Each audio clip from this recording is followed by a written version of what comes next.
anthem for the Ghana Institution of Engineering. So in that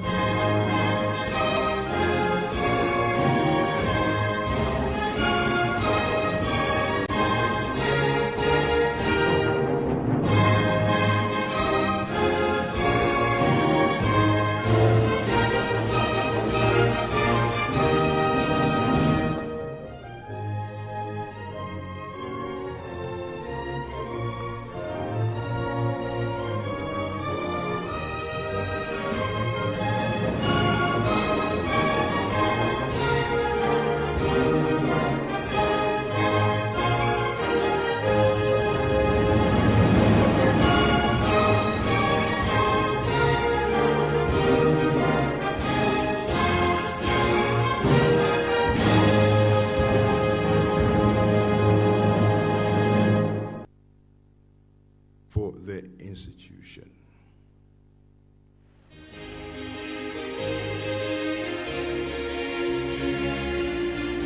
The words are in the back inside of your brochure.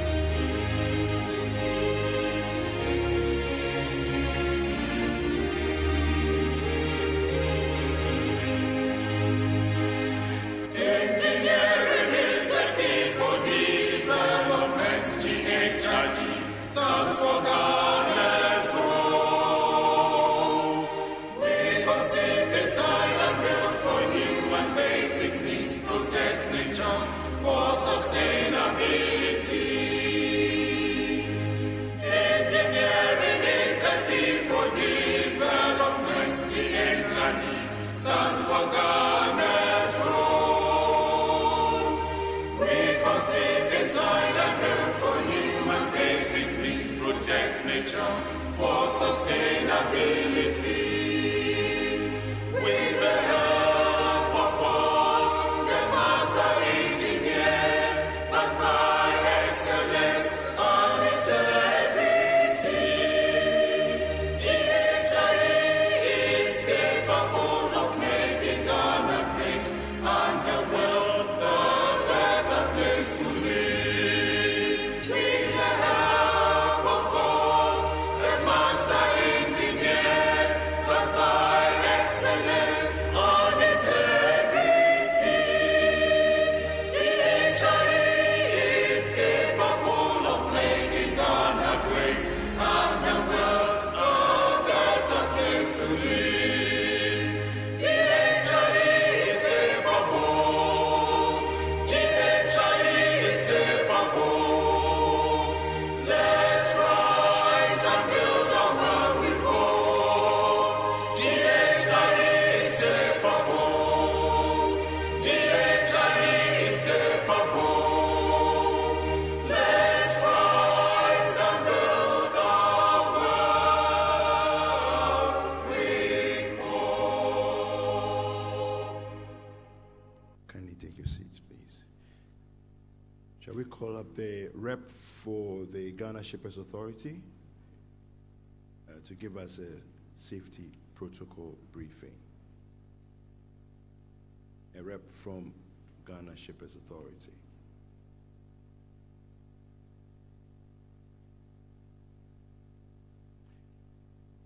Okay. Let me just, whilst we wait for the person to come through, the washrooms are, if you exit this door, on the go straight down to the bottom of the corridor on your left. That's where the washrooms are. And I think everybody will be able to find it. Let me acknowledge some dignitaries who are here amidst us. And as we go along, I'll be doing so throughout the event. So we have here Engineer Andrew Quayson. He's the past president. Kindly just let's acknowledge you. All right, so please put your hands together for him. Ya Onyamiye Jacobo, Mrs. She's the National Association Secretary for GBA. Are you here? Can we acknowledge you? All right. We have Engineer Dr. Robert Ajayi, past president of the Ghana Institution of Engineering. Okay, we have Engineer Ludwig Hesse, President-elect for Ghana Institution of Engineering. And we also have Engineer Frederick Asari Yeboah, past President of Ghana. All right. Okay, so as we go along, I'll be introducing other dignitaries as and when necessary. So my name is David Kweku Sechi. I work with City TV, and the show that I host, I have two shows. Breakfast Daily in the morning, every weekday at 7:30, and then also I have a show called Question of Law. Some people have watched the show and they think I'm a lawyer, but point of correction, I interview lawyers. All right.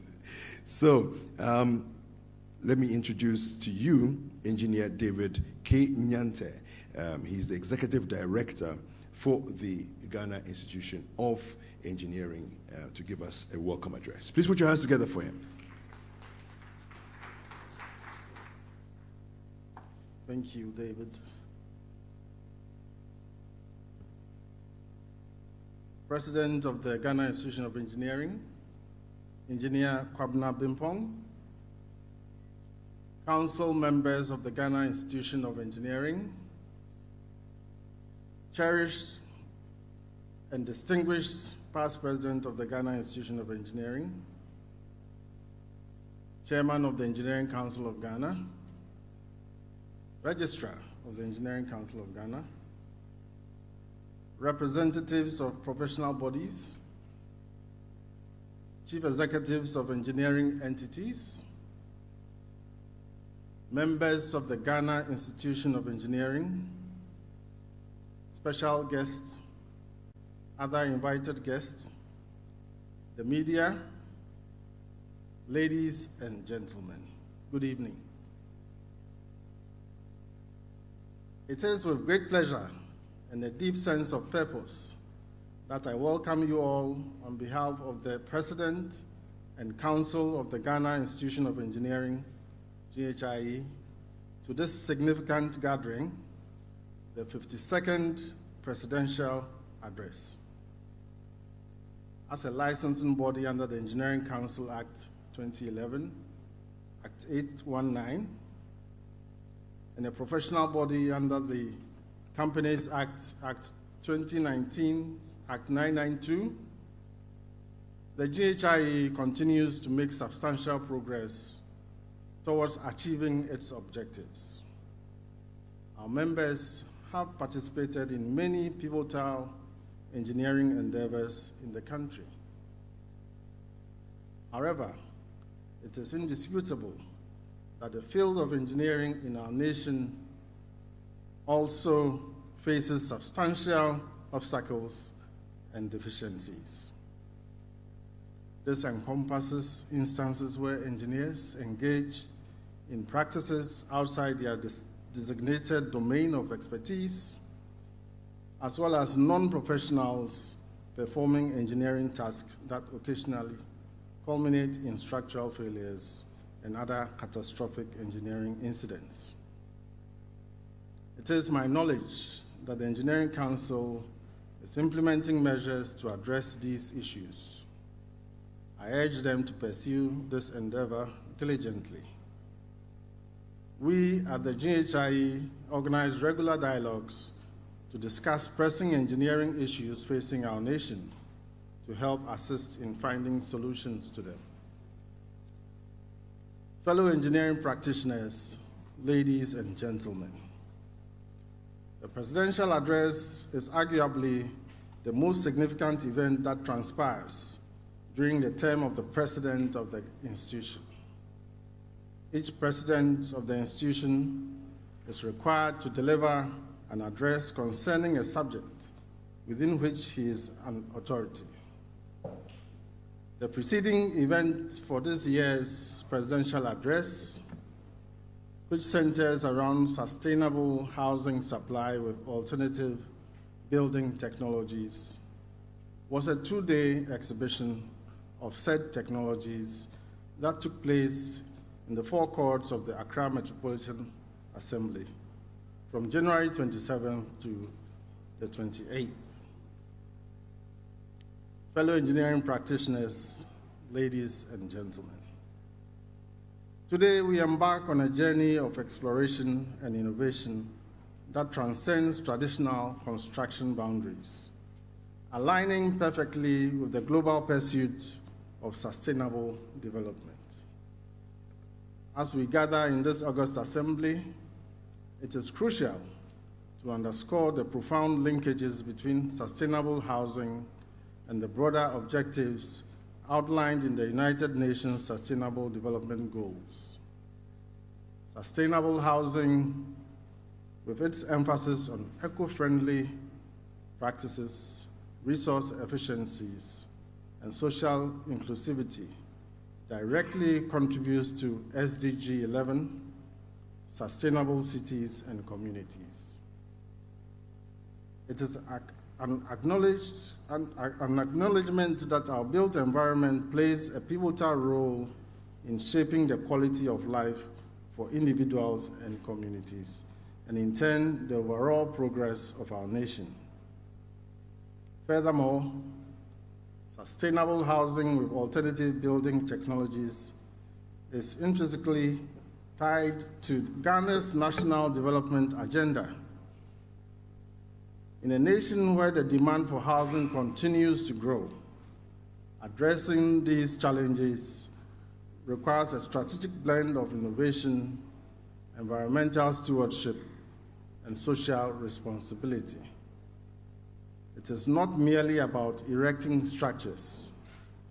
It is about creating vibrant, resilient communities that enhance the lives of our citizens and contribute to the sustainable growth of our nation. Ladies and gentlemen, the adoption of alternative building technologies speaks to the heart of Ghana's commitment to the industrialization and technological advancement. By embracing innovative construction methods, we do not only address the pressing need for housing, but also stimulate economic growth, create jobs, and propel our nation towards becoming a hub of engineering excellence. Today, we have the privilege of listening to GHI President, Engineer Kwabena Bimpong, who has dedicated himself to the pursuit of sustainable housing solutions. His insights, experiences, and expertise will undoubtedly guide us as we navigate the intricate intersections of engineering, sustainability, and national development.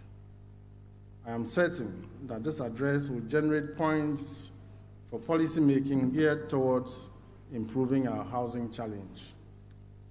Let me conclude by expressing my sincere appreciation to each one of you for your presence here today. Your engagement and commitment contribute significantly to the success of this event. Also, profound and special thanks to our sponsors, Nishas MC Baushemi, EcoBlock, BRI, Viva & Co., Reggie Manuel Gray Estate Limited, and Supersen for their continued support. God bless our homeland. Thank you.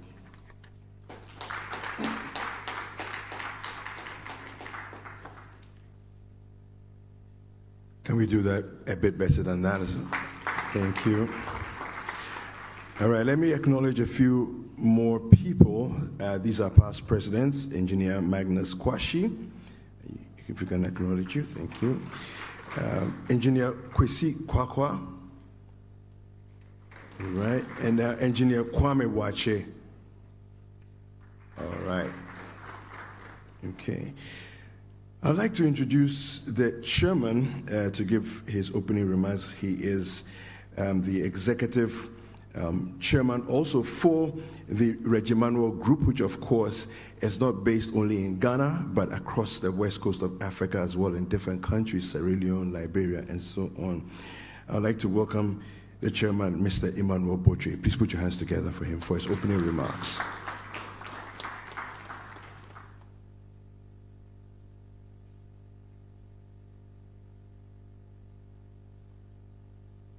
Thank you very much.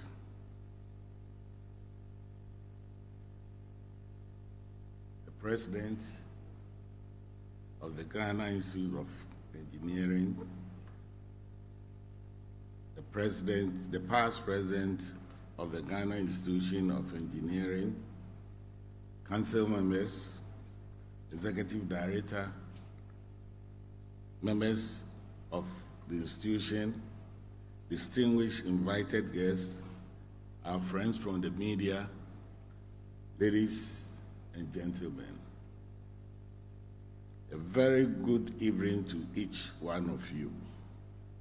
It is an honor and a privilege to stand before such a distinguished guest gathering as we convene to address a matter of profound importance. I extend my gratitude to each of you for your commitment and dedication to the vital issue of sustainable housing supply.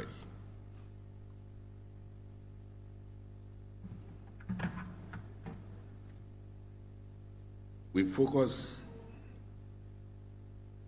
housing supply with a focus on alternative building technologies.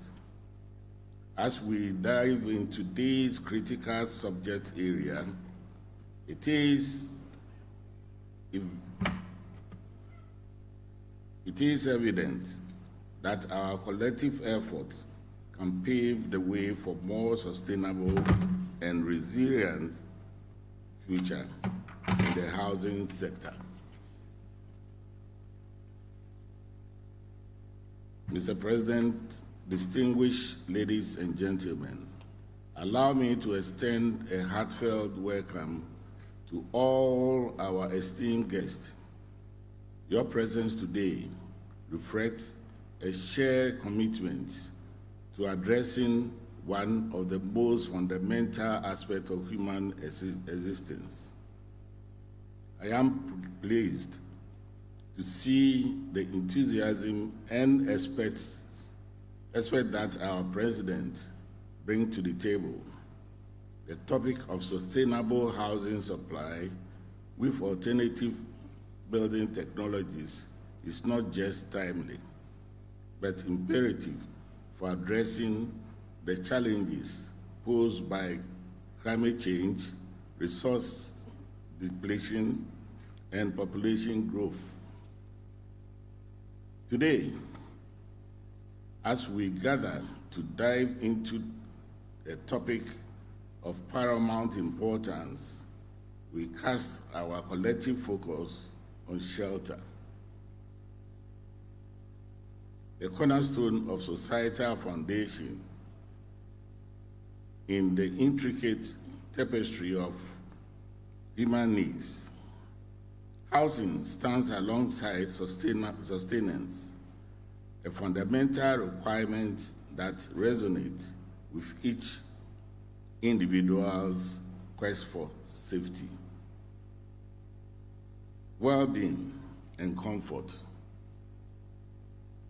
I extend my deepest appreciation for your presence here today and trust you will pay an undivided attention to today's address. Let us move forward together, steering towards a future where sustainable, adequate housing is not just a vision, but a reality for all. I am grateful to the President and Council of the Ghana Institution of Engineering for inviting me to chair this function. I accept to be the chairman and look forward to an exciting evening. Thank you very much.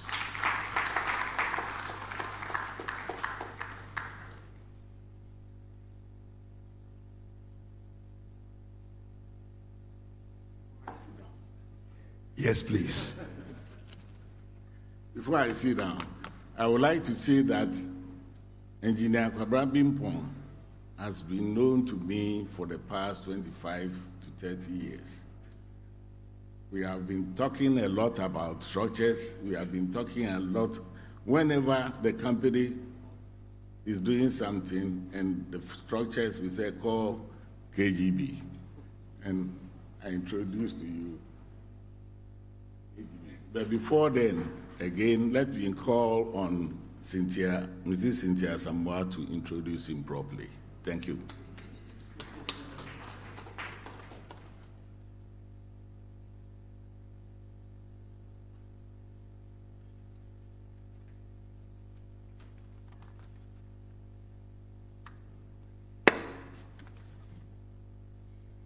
Distinguished ladies and gentlemen, good evening.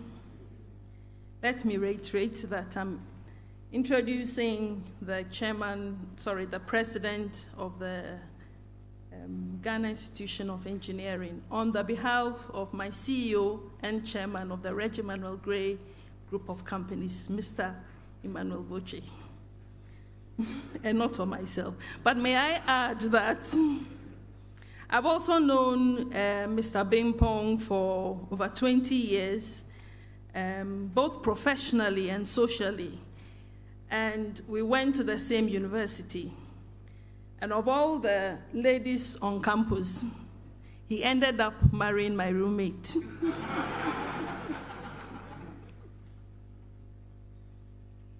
And so here we go with the profile. Engineer Kwabena Bimpong is a distinguished highway and structural engineer and the current chief executive of Associated Consultants Limited, a private engineering consultancy firm and one of the oldest indigenous firms in Ghana.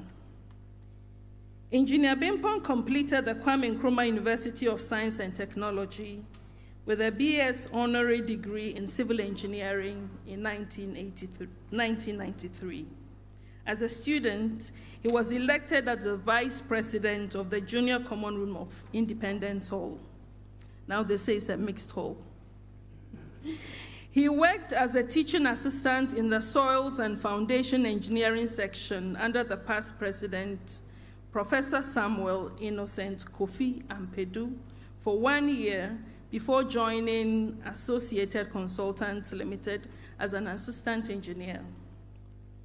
Bimpong was awarded a Netherlands Fellowship Program scholarship to further his studies in the Road Engineering for Development at the Delft University of Technology in the Netherlands.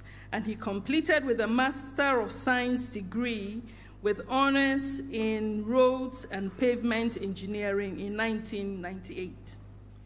While in London, Kwabena was elected as a class representative for the Students' Representative Council for the year 1996-1997. Upon returning to Ghana, he rejoined Associated Consultants Limited and was promoted to the grade of engineer in 1999. Kwabena joined the Ghana Institution of Engineers, as was the name at the time, in 1995 as a graduate member. He became the member of the institution, having duly passed his professional exam in 1999.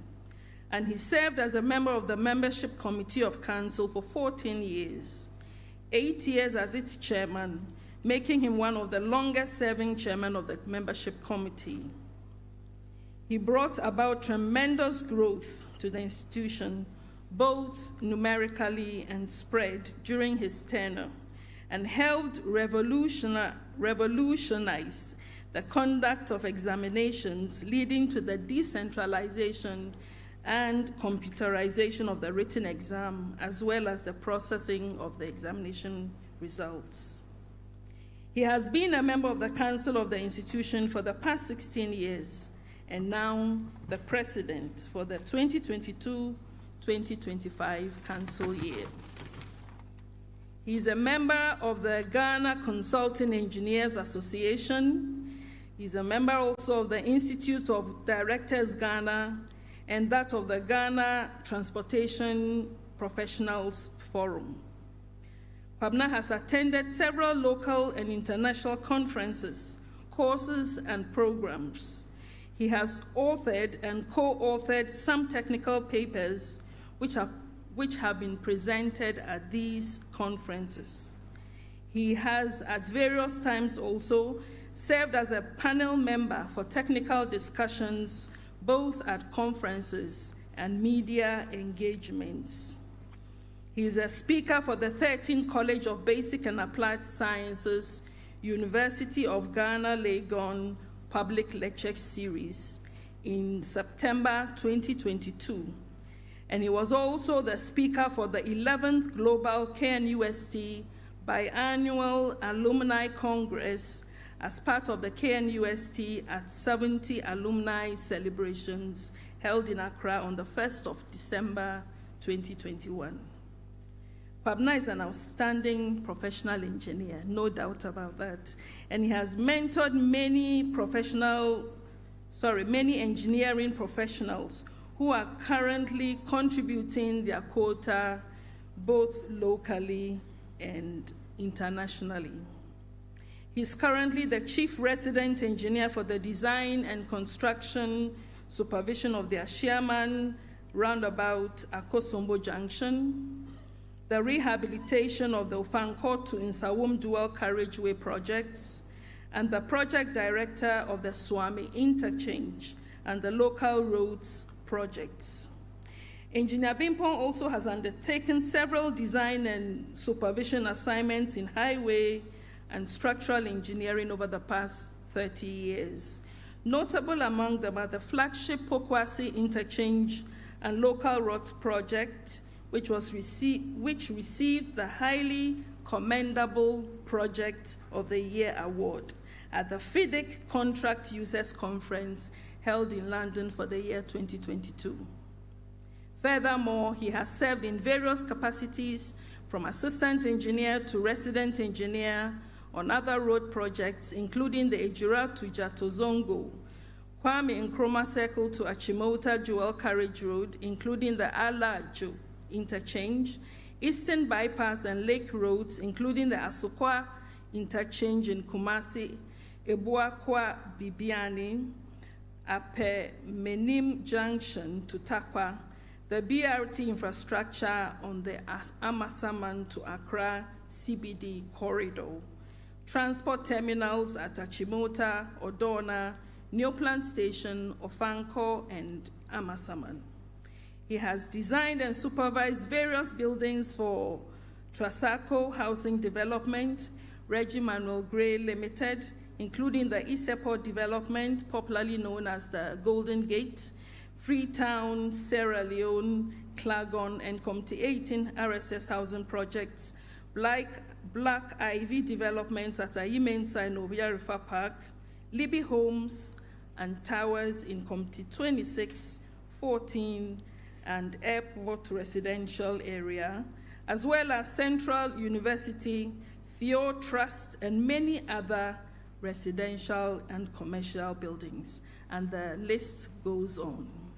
Ladies and gentlemen, it is my extreme pleasure and honor to present to you and introduce the President of the Ghana Institution of Engineers, Engineer Kwabena Bimpong. Thank you.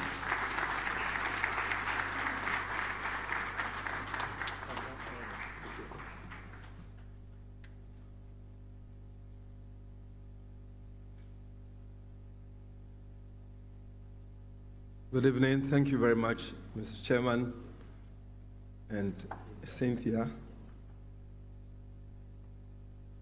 I will go ahead with my address. That is going to take about 3 hours, and therefore I would like you to be ready for it.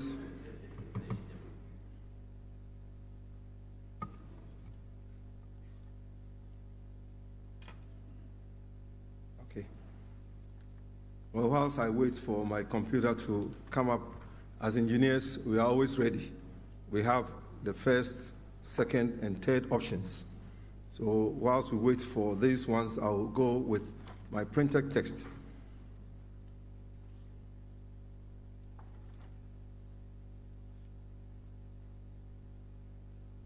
Gentlemen, you come and set it up whilst I go with the old-fashioned way whilst we get the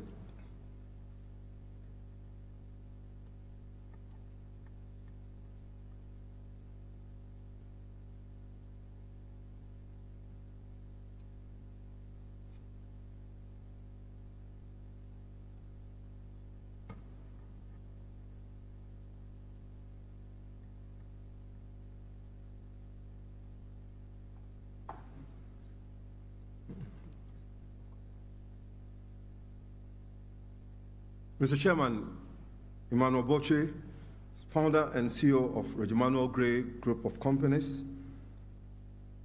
council members, past presidents of our institution, immediate past president, I believe is online, the executive director, members of our institution, and other built environment professionals, Akon family, my family members here present, ladies and gentlemen. Every year, as has already been said,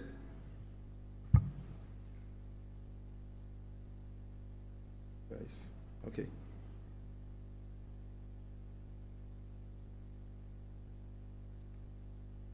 Every year, the president of the institution is mandated by Article 10.31E of the Constitution to give a presidential address on the topic of his choice with emphasis on the science and practice of engineering in the first year of his term of office.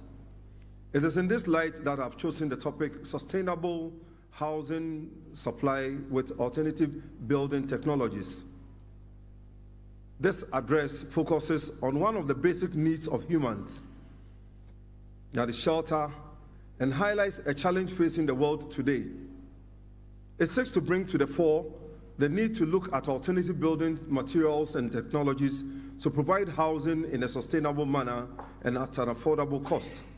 This address has been preceded by a novel two-day building technology fair at the forecourt of the Accra Metropolitan Assembly's offices on the 27th and 28th of January 2024. The fair brought together producers of sustainable building materials, service providers, contractors, researchers, regulators, and financiers in the building industry who showcased emerging technologies and options for affordable buildings.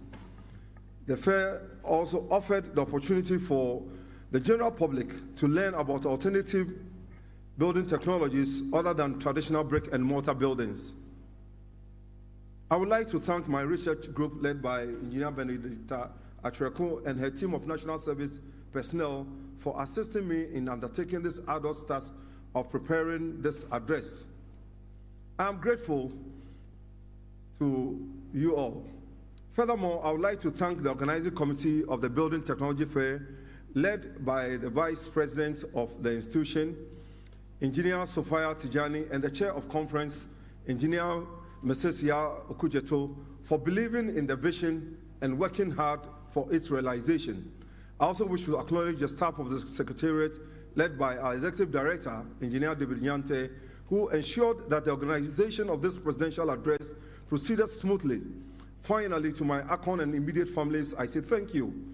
Special mention is, well, I probably have to make special mention of my mentor and the board chairman of Associated Consultants, who has guided me throughout my career and who made time to proofread my address and ask relevant questions in a bid to make this address whole.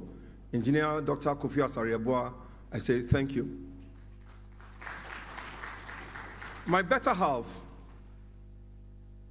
ACP Priscilla Bimpong, who knows my challenges, pains, and joys. She deserves an applause.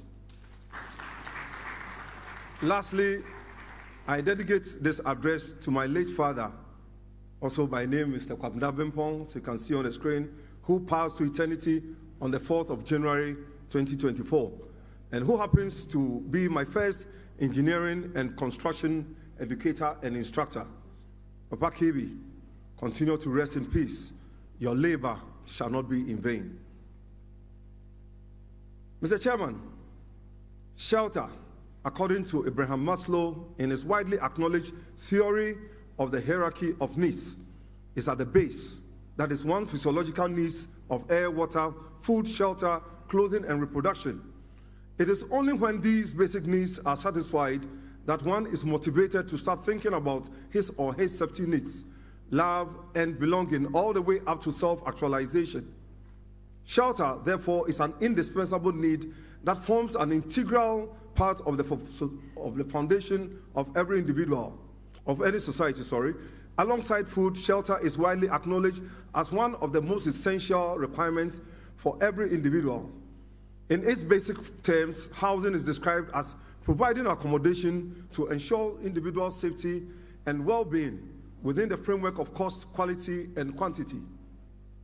The United Nations Sustainable Development Goals, that is the SDGs, Target 11.1, emphasizes the achievement of sustainable cities and communities by guaranteeing access to all to adequate, safe, and affordable housing, as well as basic services. This target has a particular focus on upgrading slum areas whilst aiming to uplift the living conditions of marginalized populations. The global trend in population growth has led to a surge in the demand for housing, surpassing the rate of supply. This imbalance worsens housing disparities, with the poor being disproportionately affected. Government agencies and stakeholders involved in housing provision often struggle to keep pace with the rapid growth, leading to a scarcity of affordable and safe housing options for the majority of the populace. Mr. Chairman, economically, the escalating demand and limited supply of housing pose challenges for governments to develop cost-effective solutions. As construction costs rise and urbanization accelerates, the housing market tends to cater primarily to the affluent, excluding individuals in the low to medium income category from accessing suitable housing. This phenomenon leads to an increasing number of individuals resorting to illegal land occupation, which ultimately contributes to the creation of slum settlements, particularly in urban areas, with the attendant growing proliferation of kiosks and metal containers. This address further presents the issues from the housing challenges through to various attempts made by successive governments in the history of the country. It analyzes data from the 2021 population and housing census and highlights the current housing demand vis-a-vis the most used forms of construction materials. There is now, therefore, the need for a shift to alternative building technologies and materials to ensure that buildings are affordable and available without compromising on the sustainability of the earth. This will require the use of renewable bio-based materials such as wood, bamboo, clay, etc. It will also be important to look at materials that are being used currently with a view to reducing their carbon footprint by utilizing technologies that are available. It is also expected that research into other alternatives for the provision of buildings is explored while using available research done by others. Mr. Chairman, everyone has a fundamental right to housing, which ensures access to safe, secure, habitable, and affordable home. The UN Habitat defines housing as being more than just a roof over one's head, but the opportunity for better lives and a better future. Sustainability is a core issue of current societal debates, which necessarily extends to housing studies and architecture. The United Nations defines sustainable development in the Brundtland Report as development that meets the needs of the present without compromising the ability of future generations to meet their own needs. While we recognize the need to provide housing for the current generation, it is important that the technologies and materials used do not lead to the inability to have adequate housing for future generations. Although numerous countries are working to reduce energy consumption and carbon dioxide emissions in the residential sector, there is an urgent imperative to considerably increase the appropriate or adequate housing supply to meet the needs of the current and future inhabitants. Mr. Chairman, globally, about 2.8 million people experience some form of housing inadequacy. 165 million more slum dwellers have emerged annually over the past 20 years, reaching almost 1.1 billion in 2020.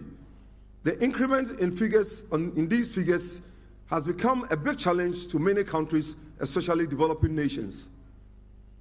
The UN Habitat estimates that 3 billion people, which is about 40% of the world's population, will need access to adequate housing by the year 2030. This translates into a demand for 96,000 new affordable and accessible housing units every day. Additionally, an estimated 100 million people worldwide are homeless, and 1 in 4 people live in harmful conditions that are detrimental to their health, safety, and prosperity. In Ghana, about 30.4% of the urban population was reported as of 2018 to live in slums, with the highest value of 65.5% recorded in 1990. In urban areas, there is a shortage of housing, and these shortages are caused by a lack of adequate financing and, more importantly, expensive building materials, among other factors. It is also a challenge to gain access to urban lands to build, with its attendant litigation. Rental units are also unaffordable. Mr. Chairman, improving adequate housing conditions is a core component of the SDGs, since access to housing is a precondition for access to employment, education, health, and social services.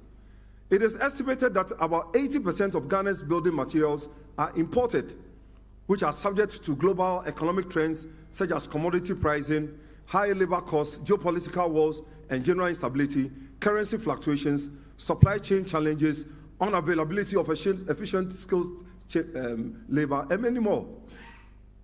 The predominant use of building technologies, which require a high proportion of expensive materials, coupled with housing price speculation, has made it expensive.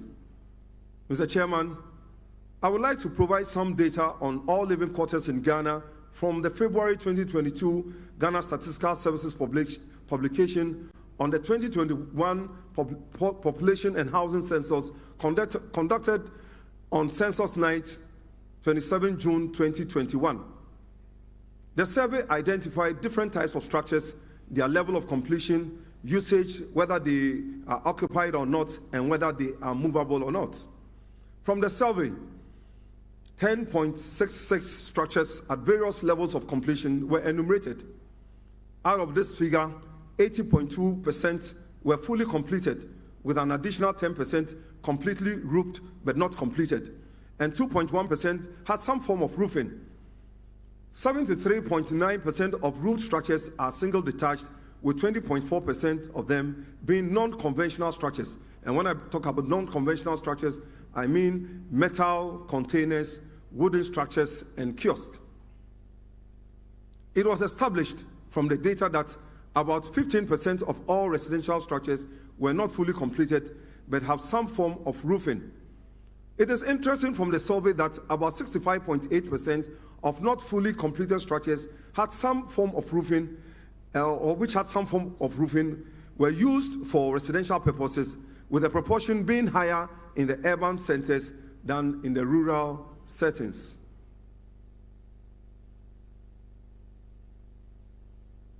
The national average of non-conventional structures is 20.7%.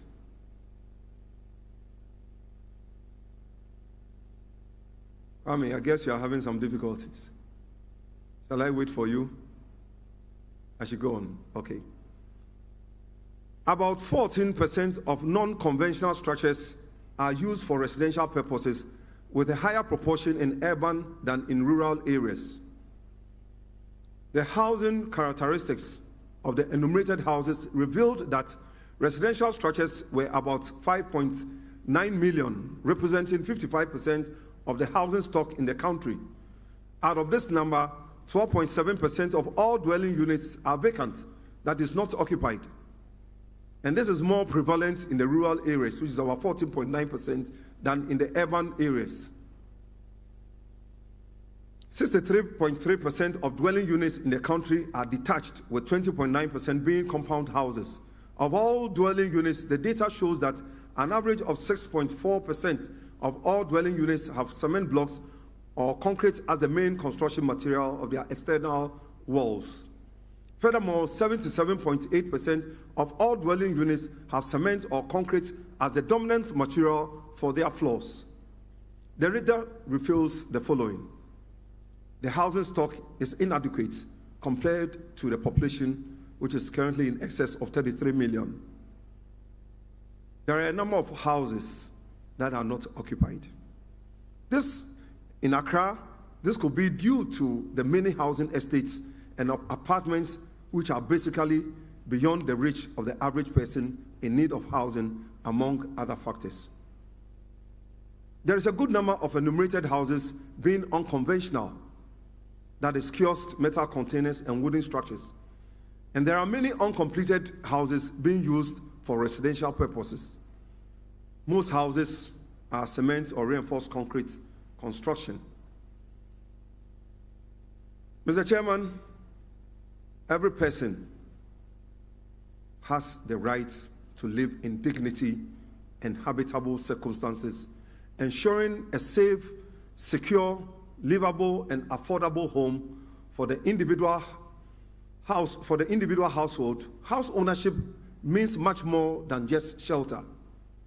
The Ministry of Works and Housing 2015 Housing Policy Document recognized that for low-income households, house ownership is the most important incentive to save, the principal asset a household might own, a source of rental income, and perhaps most importantly, the basis of economic activities, the shop or workshop for small-scale enterprises. In 2023, the UN conducted the second review of Sustainable Development Goals 6, 7, 9, 17, and of course, Goal 11. This review classified the housing target as far from target, with its percentage ranging between 25 and 50.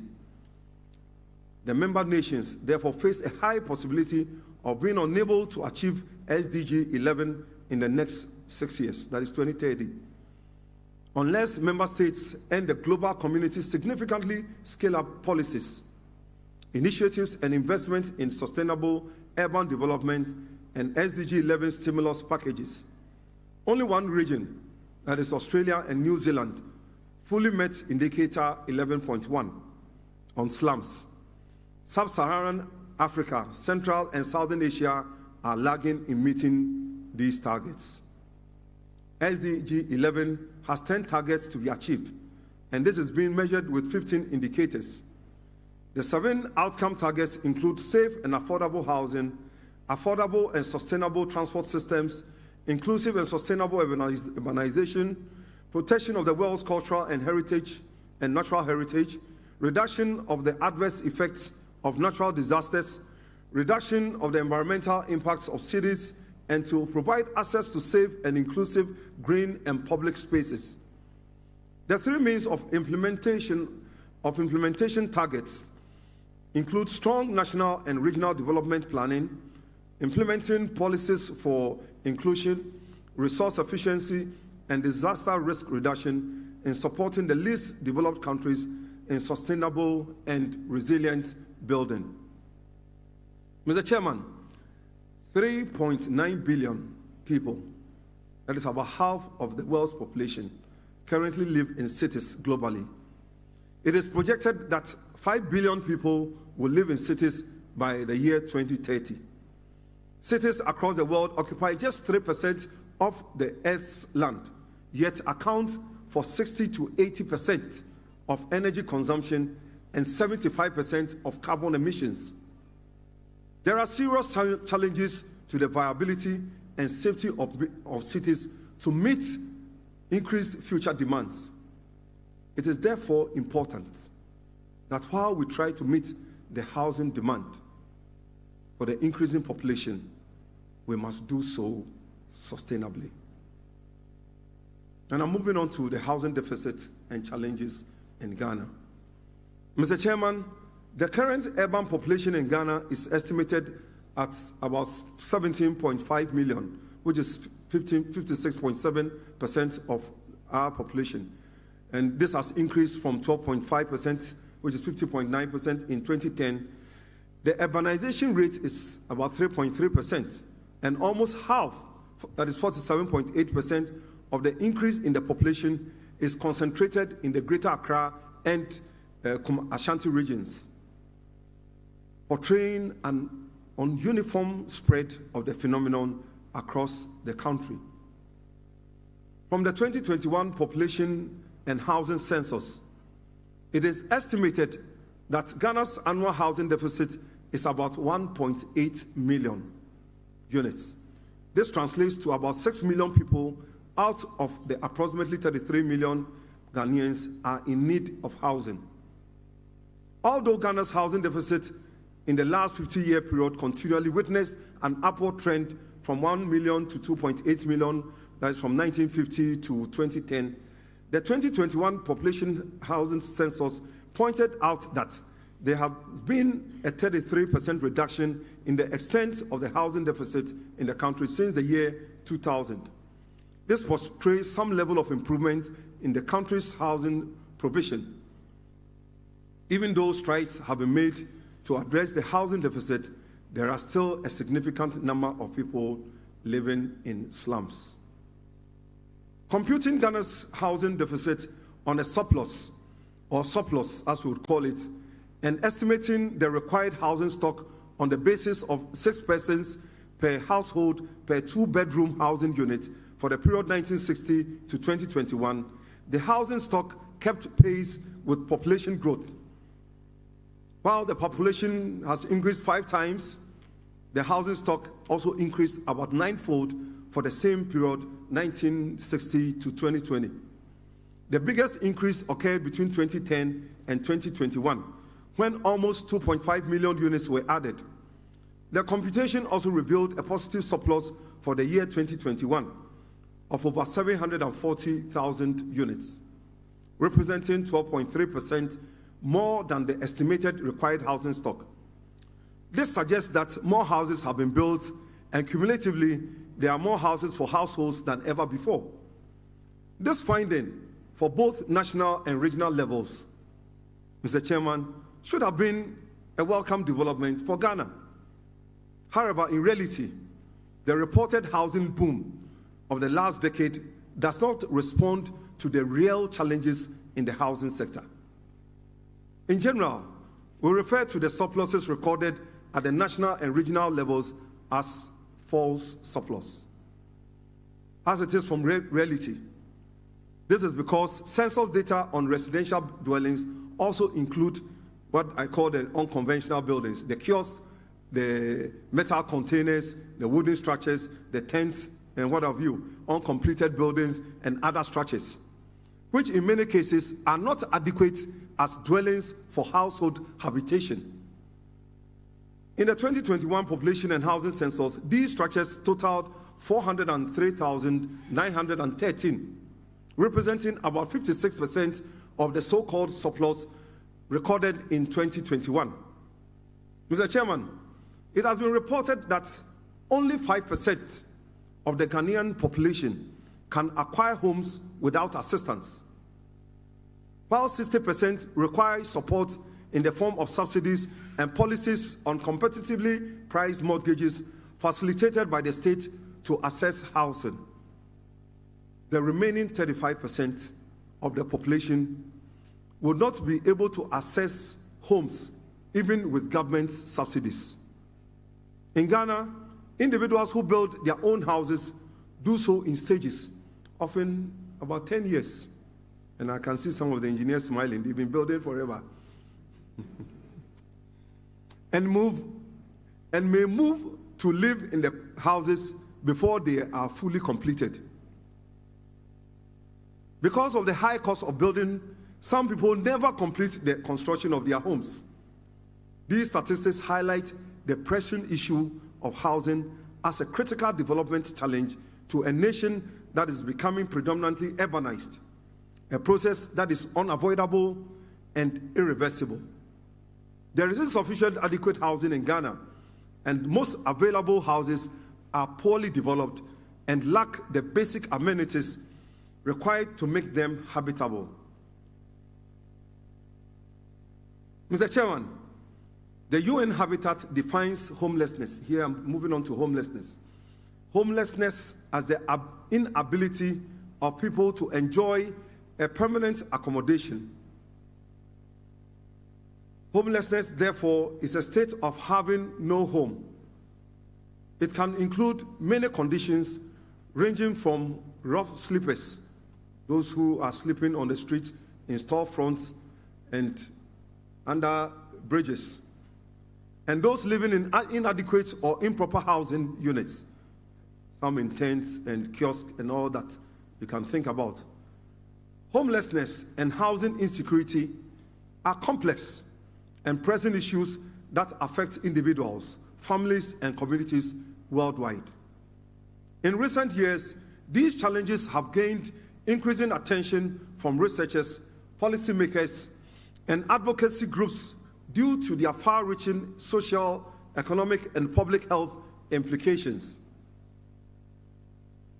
The intersection of poverty, housing shortages, mental health, substance abuse, and systemic inequalities has given rise to a multifaceted crisis that demands rigorous examination and compassionate intervention. It is worthy of note, however, that living in a rich country or a healthy economy is not a guarantee of being immune to homelessness. When you go to the US and to the UK, you'll find homeless people there. So it is not a question of how good your economy is. In almost every city on the planet, people can be observed sleeping on the streets, on park benches, or elsewhere. This is because homelessness affects people of all ages, sexes, races, and backgrounds. And it is among the most obvious examples of poverty, prejudice, and inequality. Mr. Chairman, until recently, it could be said that homelessness was an unknown concept in Ghana, as everyone had somewhere, say a family house or a city or village, where they could go for shelter. In rural areas, homelessness was an unknown phenomenon. It is understandable why there are homeless people in the urban centers as a result of the rural-urban drift or migration in search of the elusive greener pastures. There are also migrant workers, mostly working as porters, as we call them, kaya ye.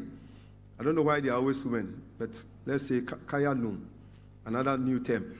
In the markets, many of whom are women who live wherever they can, close to their workplace. Together, they probably amount to a few thousand people. The family house system in urban Ghana is a social safety net or social safety net that prevents homelessness from being much of a problem. In his research redefining homeless in Ghana, Benedict Osei Asibe argues that the homeless are not included in the census counts. He further states that the Ghana housing policy definition of homelessness only recognizes rooflessness, not those living in the urban slums. The best estimate from the Ministry of Gender, Children and Social Protection is that the number of homeless is around 100,000. Yet, this ignores the vast number of people experiencing residential instability. Mr. Chairman, from the information presented so far on homelessness, it is clear that the housing challenges facing Ghana are huge, and unless a definite and intentional policy is promoted to provide affordable home housing to the poor and some form of social housing to the destitute, Ghana will not be able to achieve the UN's United Nations UN's 2030 agenda's dedicated goal on human settlements, that is SDG 11, that sets out to make cities inclusive, safe, resilient, and sustainable. Now, Mr. Chairman, having enumerated the challenges, one may want to know what interventions governments have made in the past to resolve the housing deficit in Ghana. Ghana, like many other countries, has attempted to bridge the ever-increasing gap from the supply side of the housing equation. These attempts predate the colonial era when housing was constructed using natural materials like mud, thatch, and wood to withstand the hot and humid climate of the region. Despite the limited technology at the time, these structures were well suited to the climate and served the populace well for centuries. There was no deliberate policy on housing in the then British colony due to the government's non-interference policy stance, especially in the native and old established areas. Like many other colonies of the early 1900s, the living environments of natives in the Gold Coast were characterized by overcrowding and poor sanitary conditions. This was especially true in urban areas such as Accra and Kumasi. However, following the 1907 outbreak of bubonic plague in Accra, which claimed hundreds of lives, the colonial government took steps to deal with the situation. One significant step taken was the creation of Dispossessed Persons Housing Scheme in 1923. The key goal of the scheme was to provide housing assistance in the form of building materials, loans for natives dispossessed as a result of government development programs. The scheme was discontinued after 1933 because it was considered to be too expensive. In 1943, Governor Alan Burns presented a development plan which incorporated housing within the General Development Scheme. Housing ranked fairly high in the overall portfolio, accounting for 6% of the plan's total expenditure. Among other things, the plan proposed to construct estate houses for people with small incomes who lived in large towns. Housing retained its high profile in successive development plans. 1951 to 1958 development plan, which was one of the most comprehensive plans ever devised for the country, focused on housing within the overall development framework. The housing policy in this plan sought to stabilize rent, provide the security of tenure for tenants, and promote house ownership. It also emphasized the need to reduce costs of building materials, train skilled labor for the building industry, and promote mechanization in the building industry. After Ghana's independence from the British, the country experienced rapid population growth, which created a significant housing shortage. The first government-sponsored housing program led to the establishment of the State Housing Corporation, originally known as the Gold Coast Housing Corporation, which was mandated to increase the availability of dwelling houses in Ghana by providing low-cost housing for civil servants and other low-income earners. The corporation built several housing estates in Accra, Kumasi, and other major cities in the country. In the 1960s, the government implemented the Accelerated Housing Scheme, which aimed to increase the supply of housing in the country. The AHS provided subsidies to private developers who built affordable housing for low-income earners. The scheme was successful in increasing the supply of housing in the country, but it was not sustainable, and it was eventually discontinued. In the 1970s, the government introduced the National Housing Authority, which was tasked with building affordable housing units for the general population. The NHA, that is the National Housing Authority, built several medium-rise apartment buildings in Accra and other major cities. The government also launched the People's Housing Program, which aimed to provide housing for the poor and low-income earners. The PHP provided subsidies to individuals and groups who wanted to build their own houses. This program also encouraged the development of cooperative housing societies, which helped to increase the supply of housing in the country.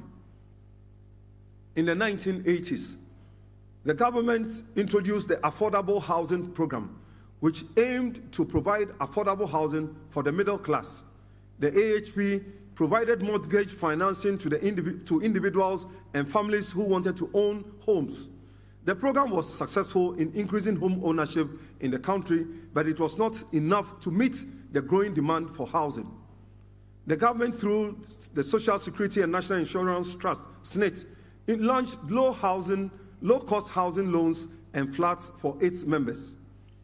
Another major development in the late 1980s was the establishment of the Ghana Real Estate Developers Association, GREDA, which brought together real estate developers and professionals to promote the growth of the sector. And I know our chairman did a lot of work, with GREDA. GREDA has played a significant role in advancing the interests of the private sector in real estate housing development and advocating for policies and regulations that support sustainable and affordable housing. In the 1990s, Ghana's housing faced challenges due to population growth, urbanization, and increased demand for housing. To address the issue, the government launched the National Housing Policy in 1991, which aimed to provide affordable housing for all Ghanaians, regardless of income level. The policy encouraged private sector involvement in housing development and tasked the Ministry of Works and Housing to oversee the implementation of housing policies and initiatives. The government also launched the Community Water and Sanitation Agency to improve water and sanitation access and implemented the Ghana Urban Housing Project to provide affordable housing for low and middle income earners in urban areas. These initiatives helped to improve the living conditions of residents and develop the country's housing sector. Mr. Chairman, Ghana's housing sector has experienced remarkable growth and transformation from the early 2000s to today, driven mainly by private sector investment in real estate. The government's policies to improve housing policies, infrastructure, and financing assets have created a conducive environment for private sector investment. Urbanization and growing middle class have driven the increasing demand for housing, leading to opportunities for private developers to build and sell homes. The government's policies, such as National Mortgage Scheme and the National Housing Fund, have contributed to the sector's growth by improving financing access for home buyers. The sector's growth has led to urban landscape transformation and home ownership opportunities. Despite challenges such as inadequate infrastructure and high construction costs, the focus on alternative building materials and technologies has led to cost-effective and sustainable solutions. Despite these efforts, the country's housing deficit continues to grow. The high cost of construction and the limited access to finance continue to be major challenges for the government and private developers. Other issues such as land with attendant litigation, especially in the urban areas, tend to make housing development a difficult and oftentimes a dangerous undertaking. For developers, the additional costs for the provision of infrastructural services such as access roads, water and electricity, including their reticulation systems within the residential enclave, increases the cost per unit home.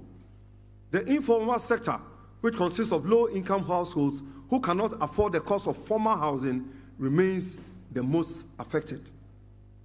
Mr. Chairman, in recent years, there have been other governmental interventions for the provision of affordable housing. However, these have been fraught with challenges.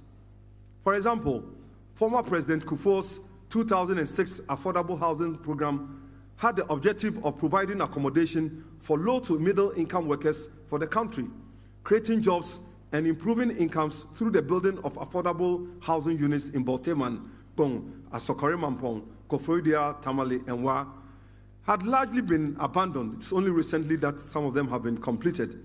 For more than 15 years, they were abandoned, despite promises of successive governments to complete them.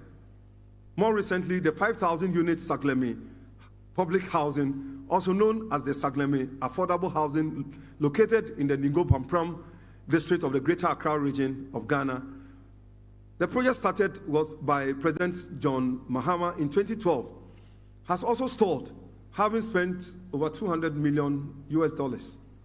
Unfortunately, a chunk of these projects has not been occupied for varied reasons, including serious controversies, chief of which is political, and in other instances, alleged malfeasance and lack of vision by the political elite.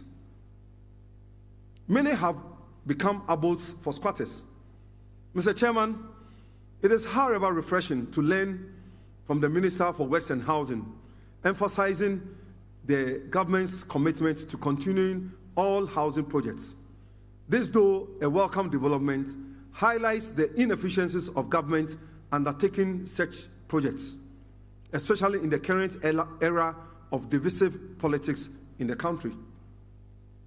President Nana Addo Dankwa Akufo-Addo on 1st August 2023 launched the National Affordable Housing Program and broke ground for work to begin on 8,000 affordable housing units at Pokwase, a suburb of Accra, under the program dubbed My Home, My Peace. The government is subsidizing housing units with land infrastructure such as roads, drainage, electricity, and water to absorb a critical component of the construction cost, while the private sector complements the efforts by raising capital to finance the construction of apartments on a cost recovery basis. Mr. Chairman, the history of housing delivery in Ghana is de facto a tale of failed economic policies. Now I want to turn my attention to affordable housing. Mr. Chairman, access to adequate and affordable housing is a current and growing problem in all countries in Africa. The UN Habitat Report has stated that housing problems have largely to do with affordability because housing is expensive and incomes are too low. Furthermore, faced with few other options, vast numbers of households live in inadequate housing in slums and informal settlements because they cannot access better quality housing at affordable prices. There is no universal definition of what constitutes affordable housing due to the different socioeconomic context in which housing is produced and demanded across different countries, regions, cities, and social groups. The UN Habitat defines affordable housing as a function of household income and housing expenditure. Using this approach, housing is defined as unaffordable if more than 30% of the monthly or annual incomes of a household are spent on housing. This is further elaborated in the 2015 Ghana's National Housing Policy, that the ability of a household to spend up to 30% of its gross annual income on the rent or purchase price of housing, where the rent or purchase price includes applicable taxes, insurance, and utilities. When this is exceeded, then it is considered unaffordable for the household. If contextualized within the overall housing equation, housing will be said to be unaffordable and unavailable, as published in the World Bank Kenyan Economic Update in 2017. Mr. Chairman, as mentioned earlier in this address, successive governments of Ghana have initiated various affordable housing schemes. However, an analysis of these projects makes the tag of affordable housing deceptive. In any case, affordability may be relative as defined above. However, most urban workers in Ghana have incomes that exclude them from such schemes, let alone the poor. These houses are generally built for people who, by Ghanaian standards, can be said to be way above the poverty line, and thus they purchase these 2 to 4 bedroom houses and in turn rent to others. The government over the past 2 decades has failed in its bid, and I see governments, not any government, all the governments, over the past 2 decades has failed in its bid to make housing affordable, hard as we have tried. Those for whom the projects are targeted can't afford them. The Ministry for Works and Housing has recently developed a new framework that commits it to reduce up to 40% of the construction costs through the provision of land infrastructure services, tax incentives, exemptions, in an effort to ensure that houses developed for sale to the public are not only safe, decent, but also very affordable. With the majority of Ghanaians requiring some form of support to access housing, the Minister of Works and Housing has intimated that it was the only way through which people can be cushioned against the high cost of acquiring decent accommodation and positively affecting the lives of the larger population. Mr. Chairman, this is a welcome strategy, in my view, and must be pursued with vigor. In Kenya, citizens can now own affordable homes through President William Ruto's housing initiative. This is something that I got to know only recently when I was in that country. The program aims to build 250,000 units annually, with prices ranging from $5,000 to $36,000 US. These Kenyans have developed an affordable housing financing and development model. The housing options are divided into social, affordable, and market units, accommodating various income groups. And recently, I met another gentleman from Ethiopia who was leading the Green Cities project in Ethiopia using prefabricated construction methodology. The recently 8,000 units or housing units project under the revised National Affordable Housing Program is priced between $13,800 and $43,000 US. During the launch of the project on 1st August 2023 in Pokwase, the President, in his speech, alluded to the high cost of housing as a result of the high cost of building construction materials. He therefore said Ghana could not continue to rely on imported building materials for housing and the construction industry. He said under the revised Affordable Housing Program, developers were obliged to incorporate a significant proportion of domestically manufactured building materials such as bent bricks, which will be utilized to construct fence walls around the project site and for some of the external walls of the apartments. I believe we could do more. Mr. Chairman, the recently completed Boteman housing project has been priced basically beyond the pockets of low-income workers. Mr. Chairman, this brings me to the whole core objective of this address. As echoed by the President, which is the use of alternative local building materials and technologies to reduce the cost of housing supply. With the changing architecture, there has been a decline in compound houses as a preferred type of dwelling unit in the country over the last decade, paving way for newer forms such as separate houses and especially flats and apartments and informal types consisting of wooden shacks, metal containers, etc., growing very rapidly in proportion. While countries worldwide are dealing with increased construction costs and impacts of climate change, they face difficult macroeconomic conditions and households generally have lower purchasing power. Therefore, there is a need to incorporate a significant proportion of locally manufactured building materials, such as bent bricks, clay roofing, and floor tiles, to aid in building cheaper houses. There is also the need to reconsider using bio-based materials, such as wood and bamboo, and to find ways of reducing the carbon footprints of buildings using alternative cement, such as calcined, composite, or generally green cement in reinforced concrete buildings.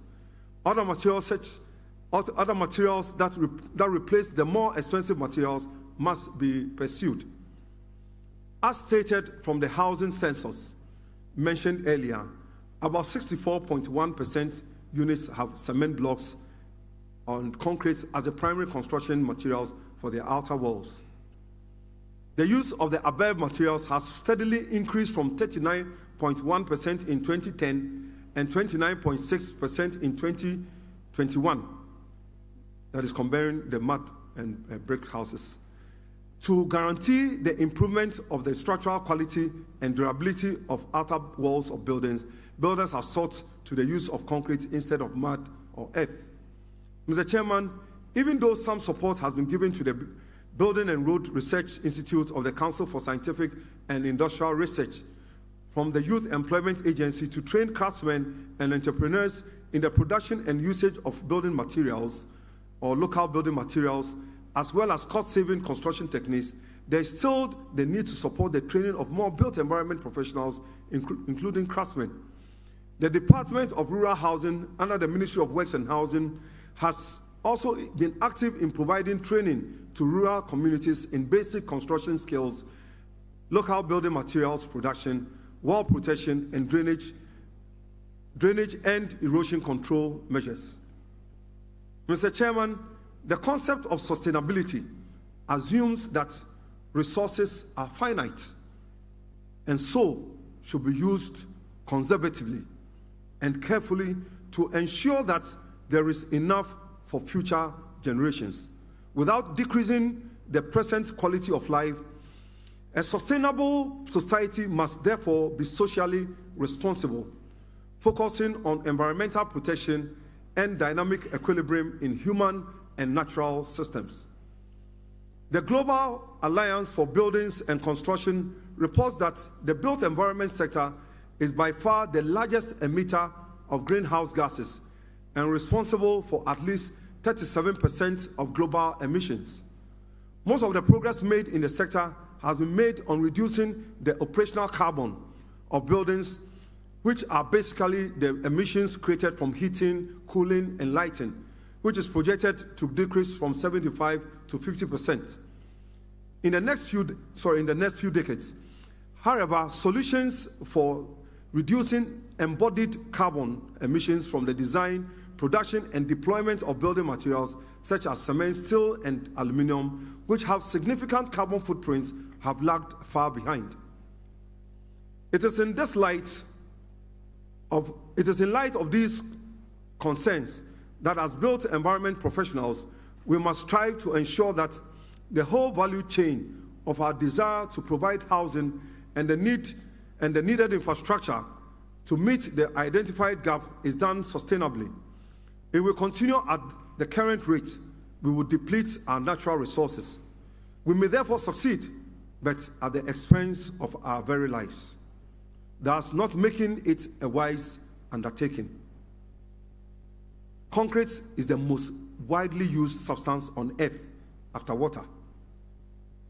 Concrete production requires the use of cement produced with a high carbon footprint as a result of the high energy requirements of its manufacturing processes and the use of clinker. Cement is, however, estimated to be responsible for about 8% of planet-warming carbon dioxide emissions, even far more than carbon emissions from aviation. If cement industry were a country, it would have placed third in global emissions after China and the United States of America. There is therefore the need to shift to regenerative material practices by using ethically produced low-carbon earth and bio-based materials. These include bricks, bamboo, timber, as I've already mentioned, based building designs and construction. Furthermore, where existing materials such as cement have to be used, they must be those with lower carbon footprint by improving their processes and raw material sources. The following represent ways of undertaking the decarbonization of the housing construction industry. Mr. Chairman, bio-based construction materials are natural materials that grow back. This means that these materials are renewable and, if grown sustainably, are infinite. Bio-based construction materials are lighter than conventional materials. This makes them easier to handle and less heavy in transport. Easier handling also means less heavy machinery on site of the construction projects. Using these materials, therefore, cause less carbon and nitrogen emissions. Finally, large-scale use of bio-based materials can also positively contribute to combating climate warming and carbon emissions. through photosynthesis, these materials store carbon. Contemporary materials do not inherently lack durability. It is, however, possible to achieve better performance by harnessing technological innovations to revolutionize the means and methods of design and construction. In pursuing this initiative, it is worth noting the need to procure such renewable materials sustainably and ethically. These include naturally occurring forest or land products such as timber, clay, and many others, including grass, leaves, reed, or that you can think about. Such a system of construction with natural and sustainable materials can make our built environment a massive carbon capture and storage system. Timber is one of the oldest building materials known to humans. With building materials such as concrete having such a large environmental impact through increased greenhouse gas emissions, it is time that we took a second look at sustainably using our timber resources in building houses. It is estimated that the built environment uses about 38% of the world's wood products. Advances in timber buildings material technologies are making it possible to shift towards large-scale structural timber products, provided that timber industries continue to innovate and are regulated for sustainable practices. There is a need for more research on local species to be undertaken to make material properties available for the engineering design of timber structures. At present, it is difficult to design in timber due to the lack of available timber classifications, treatment, and structural standards to guide structural engineers in designing in response to loading conditions. It is, however, important that such timber is sourced from sustainable forests through afforestation practices so that we do not overlog and also ensure that wastage is reduced to the minimum. The concept of circular economy must be employed in the use of timber resources. Above all, there's a need to address the social acceptance and regulatory barriers governing the fire safety by initiating key policy incentives aimed at stimulating market demand and promoting the use of timber in building construction. Mr. Chairman, bamboo is a fast-growing renewable resource that has witnessed significant advances as a scalable building material. It is known to sequester more carbon than other tree species. It is estimated that 1 hectare of bamboo can sequester up to 60 tons of carbon dioxide per year. It covers an estimated area of 36 million hectares globally, or around 3.2% of the global forest area. Bamboo research has led to its use as an alternative to steel for use as reinforcement in concrete and mud house structures. It has long been used in the construction industry more as a secondary and aesthetic material rather than for its structural capacity. Bamboo can be used as building material for scaffolding, which we all know, bridges, houses, and buildings. Bamboo has an extremely robust structure that makes it a great building material. It has a tensile strength that is comparable to steel and a compressive strength that is 2 times greater than concrete. Shear stress in bamboo fiber is higher than in wood. Unlike wood, bamboo has a wider spread. It has a high strength to weight ratio, which is useful in structural engineering. Historically, bamboo buildings have performed well in earthquakes, primarily because of their lightweight nature, and secondly, because of their ability to absorb energy at connections, and also due to their elastic qualities. There is therefore the need for further research in the use of renewable resources which have the ability to emit 35% more oxygen and absorb 40% more carbon compared to trees. Mr. Chairman, from the foregoing, it is clear that bamboo has the potential to be used as an alternative material for construction, and with its high growth rates, up to 1 meter a day, It provides a sustainable and renewable construction solution that is a sine qua non in the quest for building sustainability. It is, however, important that building regulations and design codes are developed to guide engineers in its wider application, taking into consideration safety and durability. Bamboo thus provides a sustainable and renewable construction solution. One of the companies which exhibited at the Building Technology Fair is doing wonderful things with bamboo. And we need to consider also the work by BRI and other such institutions by supporting them to scale up their work for wider use of bamboo in the building industry. Mr. Chairman, in order not to face objections to the use of traditional materials that we all know that have high carbon footprints, such as glass, concrete, steel, aluminum, plastics, and polymer composites, it is important that research is directed towards the decarbonization of these materials used widely in construction. I would like to consider a few of these materials as examples. Cement. The cement concrete industry has a high impact on greenhouse gas emissions. In the manufacture of cement, a chemical conversion process, and you can see the stoichiometric equation for those of you who do not like chemistry. It is the manufacture of, in the manufacture of cement, a chemical conversion process is used in the production of clinker, which is a component of cement, in which limestone, that is calcium carbonate, is converted to lime, that is calcium oxide. The calcium carbonate is heated in a rotary kiln to induce a series of complex chemical reactions.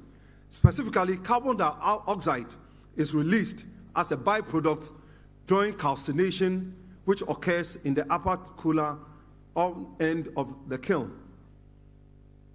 Masonry cement is generally the second most common form of cement, but this is not something that is very common, so I'll skip that. In order to reduce the impact of cement on the carbon footprints of buildings, there has been a push towards green cement production, which seeks to reduce the use of clinker by substituting with more sustainable alternatives, but with similar cementing properties. These include the use of the following materials: pulverized fly ash, blast furnace slag, calcined clay, which is also known as metakaolin, silica fume, burnt rice husk, natural pozzolana, and many others. Mr. Chairman, there is therefore the need to promote the use of green cement in the provision of housing in Ghana. Green cement is an eco-friendly cement that uses a carbon-negative process of manufacturing. In Ghana, there has been a move by CBI Ghana Limited, producers of super cement, to build the world's largest calcined clay plant, which is a 405,000 ton per annum plant at the Tamafri Zone enclave. And I know they are going to use clay from the Tokome area. Calcined clay has similar properties to clinker, but offers a much lower carbon footprint. The plant will use new technologies to substitute 20% of clinker, the raw material that is used to make cement, with environmentally friendly clay from Ghana. The operation of the calcined clay cement plant will have an impact on the Ghanaian economy by partially substituting imported clinker for Ghanaian clay. Mr. Chairman, clay minerals are phyllosilicate groups naturally found in soils in all parts of the country, of the world. In Ghana, there are several millions of clay reserves which are basically ubiquitous around the country. They are known to be among the most essential industrial minerals used because of their unique physiochemical properties and versatile applications within a wide range of fields, including ceramics and environmental remediation, biomedical, as well as cosmetics.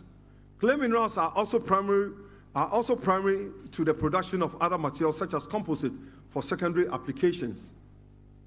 Clay has long been used for for the production of structural building bricks and tiles. However, it has not gained widespread use due to the lack of investment and knowledge. Furthermore, the Building and Road Research Institute has investigated the use of pozzolans, that is aluminosilicate, awaso, and amphioga of the country as binder for the production of cement. Pozzolans acquire cementitious properties when they react with calcium hydroxide in the presence of water. Pozzolans acquire cementitious properties when they react with, pozzolana clays have the homogeneous particle sizes which allow denser packing for water tightness and has therefore the potential to replace portions of ordinary Portland cement in concrete. The use of calcined clay in the production of cement has already been highlighted, and with the vast resources available, it is possible to reduce the carbon footprint of the construction sector and in particular buildings.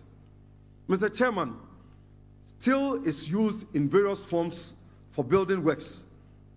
In reinforced concrete structures, it serves as the main reinforcement in combination with concrete. Steel is known to have high tensile strength and ductility as opposed to concrete, which has high compressive strength but is weak in tension and has low ductility. Reinforced concrete using steel as the main reinforcing material has been in use since the 19th century, and that's when reinforced concrete was invented. Steel, however, when exposed to any type of moisture, even humidity in the air, the iron atoms in the metal react with the oxygen molecules in the air to form iron oxide, also known as rust. Rust can occur on any iron-containing metal, including steel, iron, and cast iron. When steel rusts, it increases in volume, and its effective cross-sectional area reduces. This process causes the concrete containing the steel to crack due to its weak tensile properties, as earlier mentioned, and eventually break up, which is referred to as spalling. The alternative is the use of glass fiber reinforced polymer rod, which is non-ferrous with tensile strength higher than steel but light in weight. It has a lower carbon footprint than steel and does not require high energy for production compared to steel, as well as it does not require mining in order to obtain the iron ore in production. However, I must warn you that it has to be designed properly. Otherwise, you would have unintended effects of just using the material blindly. The circular economy of recycling scrap metal, albeit a sustainable option, does not still measure to the benefits to be achieved, to be derived from inclusion of GFRP in concrete construction. Mr. Chairman, I would at this point like to offer some existing technologies for the construction of houses, and here I'm talking about alternative building technologies. Rammed earth. Rammed earth is both a building material and a building process. A material process wherein the process itself directly creates the material on site and by hand. This process involves a mixture of raw soil, moisture, and additives tamped into temporary formwork to an extremely hard packed state. The earth can be stabilized through the addition of cement or lime, typically 5 to 10%, to increase its strength and durability.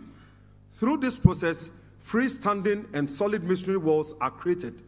The walls are built in shallow layers called lifts. The loose material for each lift being compacted to roughly 50% of its volume within the formwork. The ramming process is repeated until a wall has reached its desired height. The formwork can be removed immediately, revealing the monolithic wall finished against the inside face of the formwork. The material is beautiful in its natural state. Rammed earth typically needs no cladding, finishes, plasters, or paints. The wall provides excellent thermal mass and is very strong in compression. It can be used for multi-story load-bearing construction. The material is a portrait of its process, where the labor of each lift is communicated by the face of the rammed earth wall. It thus provides a beautiful architectural finish within a mosaic of colors, representing the different colors of naturally occurring earth, such as clays, laterite, silt, and many more. For such complex structures, an engineered structural frame will be required to take vertical and horizontal loads. Rammed earth is generally very durable, but needs protection from driving rain and long-term exposure to moisture. The building represents a low energy and low environmental impact, which is a requirement for sustainability. Interlocking building systems offer a cost-effective and sustainable alternative to conventional brick and mortar masonry walls without changing the engineering principles of the conventional building system. This system uses interlocking blocks that have tongue and groove profiles on its four faces that provide a perfect interlocking fix among the adjacent bricks in all directions of the faces, enhancing the structural stability of the walls. The strength obtained from the interlocking bricks thus ensures that no mortar or grout is required for the stability and strength of the walls, as in the case of the traditional cement block construction. The walls made up of this technique hardly require cement plaster, and as a pre-pointed straight masonry and face brick finish renders an elegant and attractive look. EPS, there's a reinforced expanded polystyrene foam building system, and for those of you who were at the fair, we saw this exhibited. EPS is a lightweight, rigid, and closed-cell plastic foam material. It is produced from solid polystyrene beads or pellets.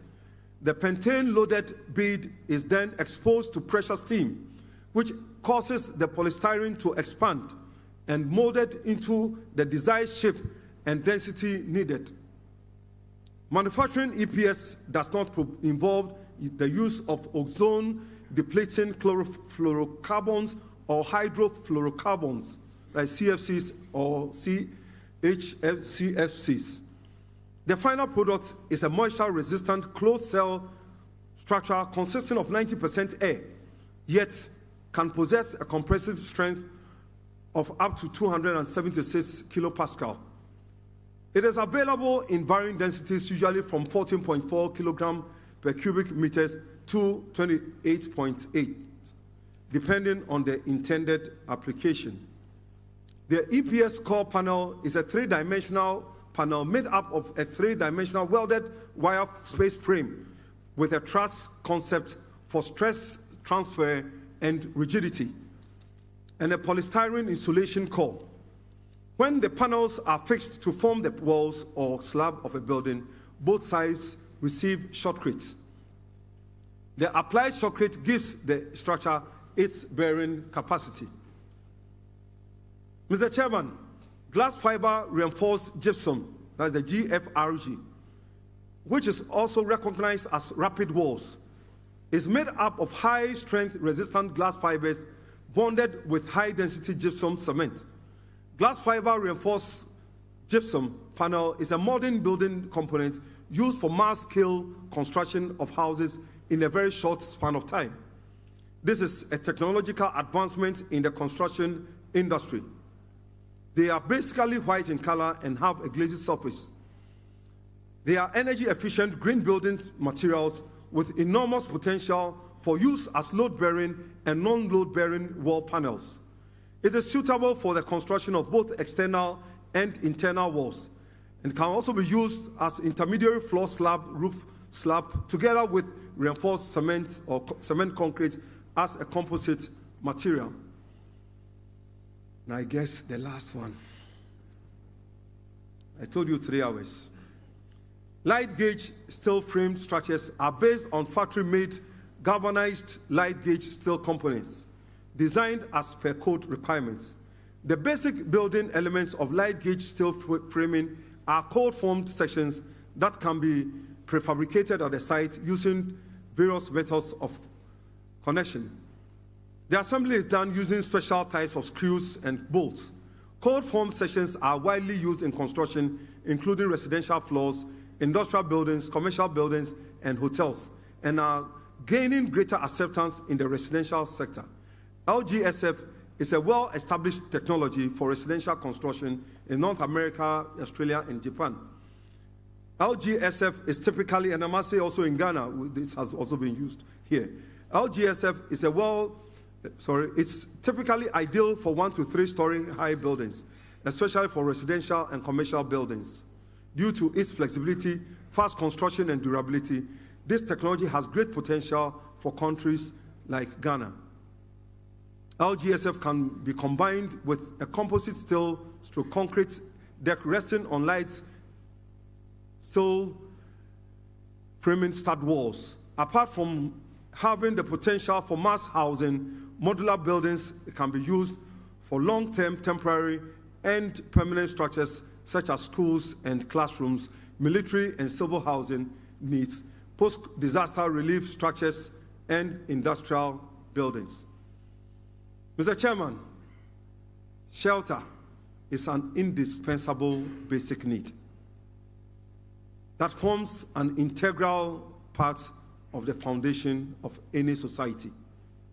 With the current housing deficit in excess of 1.8 million units a year, there is a need for a concerted effort to ensure that the supply side of the housing equation is solved.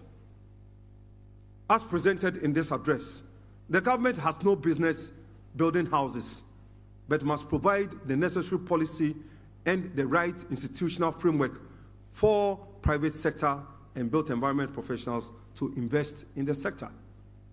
The government must provide easy access to affordable loan, lands, finance, building materials, provide basic infrastructure for the uptake of individuals to realize their dreams of owning a house.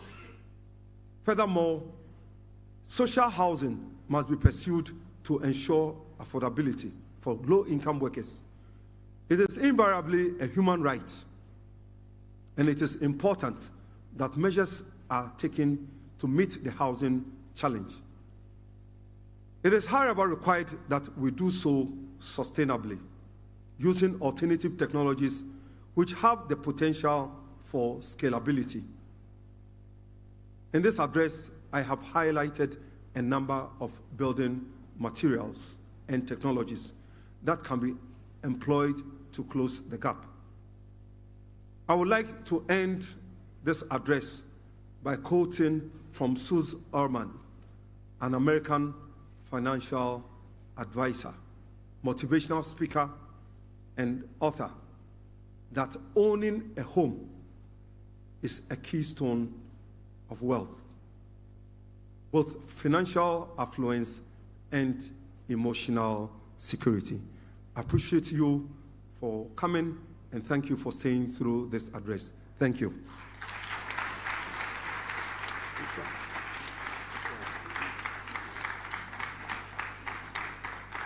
Come on, let's do it better than that. That was a fantastic presidential address. And after 3 hours, we have come to the end of this amazing address. Thank you very much, Mr. President. Please take your seats. Thank you. All right, so let me just recognize a couple more people.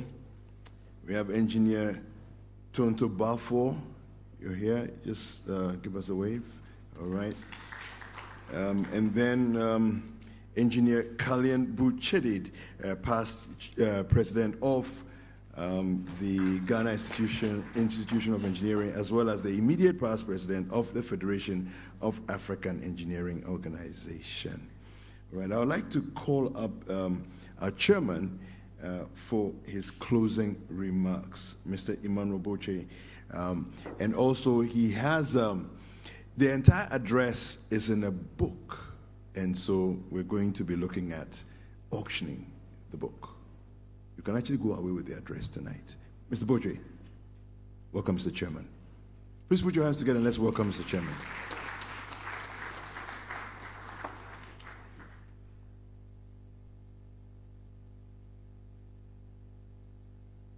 Do you want to spend money now, or you want to listen to the closing remarks? I think let me give the closing remarks, then we'll sell the book.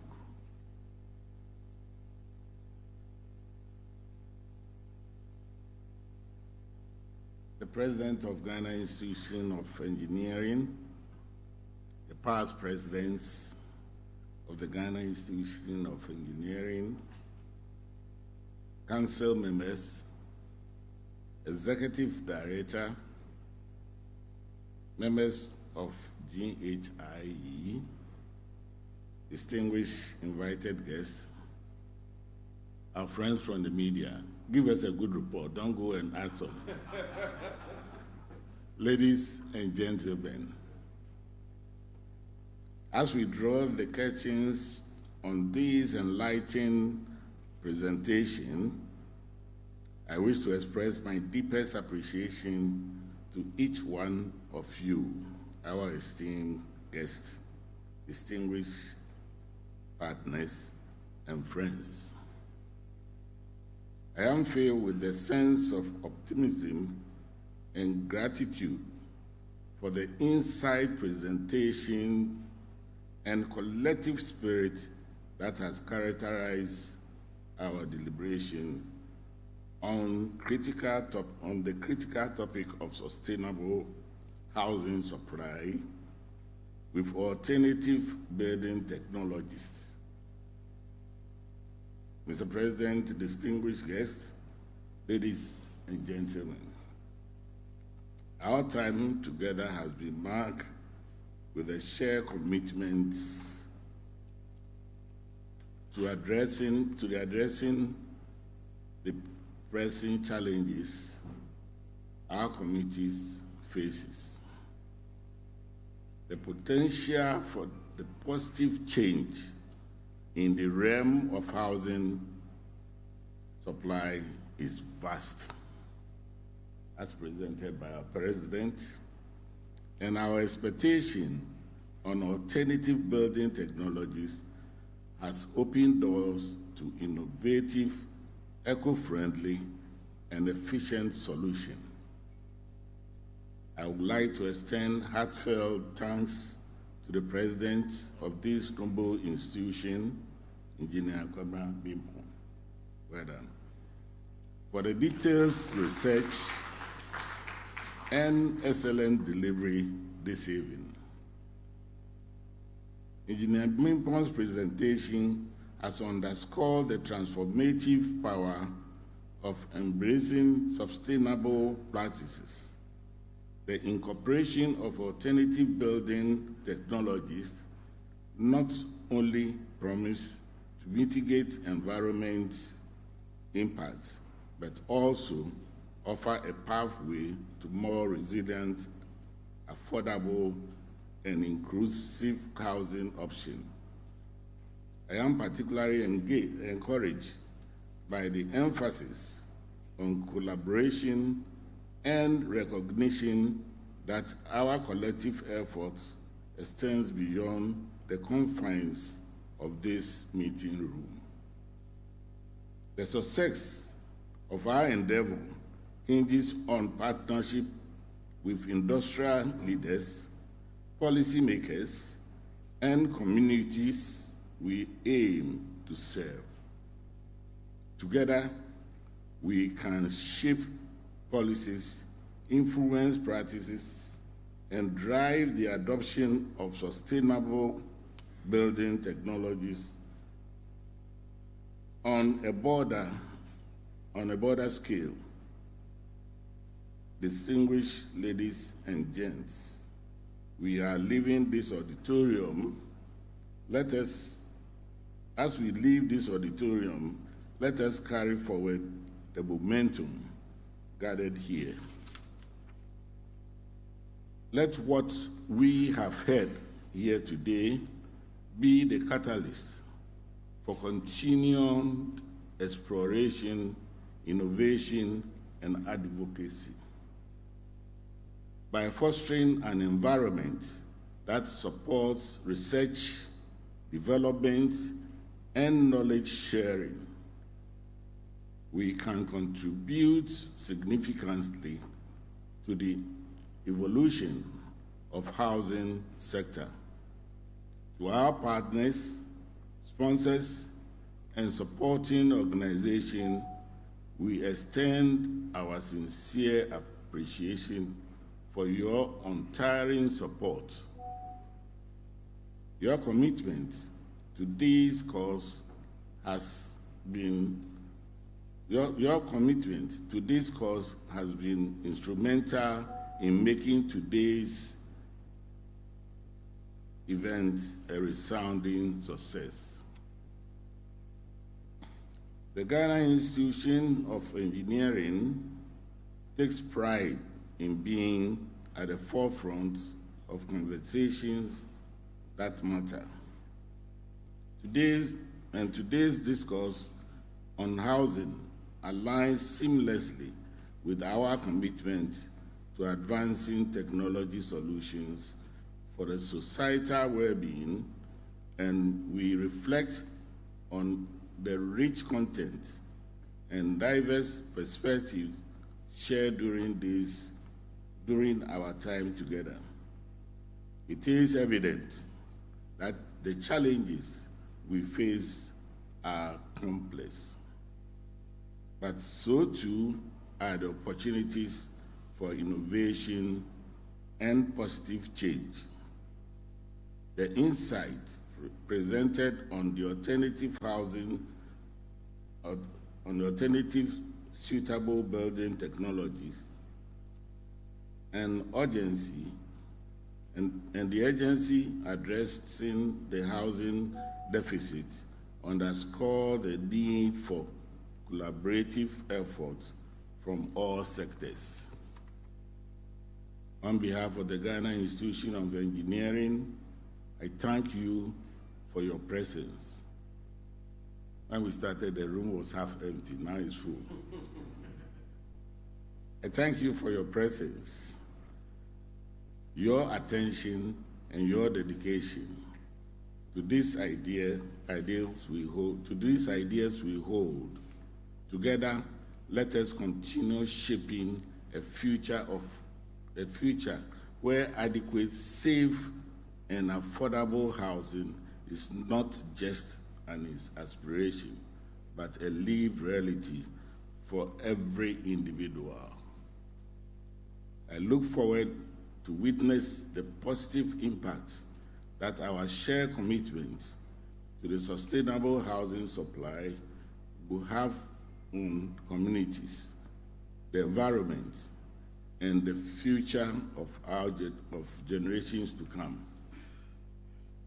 Safe travels, and until we meet again on the path of progress and sustainable development, I bid you farewell, but not until you have purchased all the books.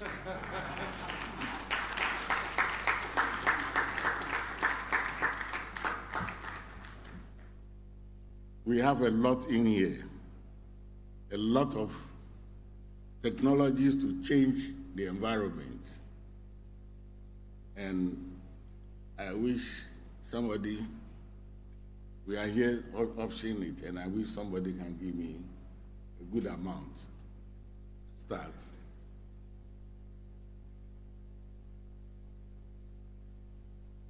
Should I say something? I give 20,000.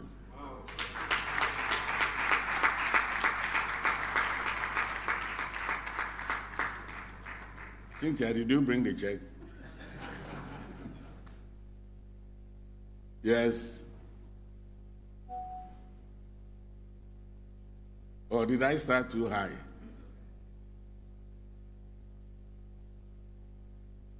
Because he has spent 3 hours, so we have to go fast.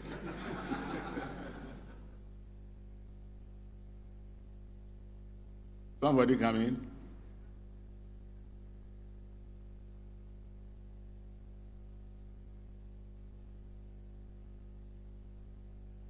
There's a second one, you can see.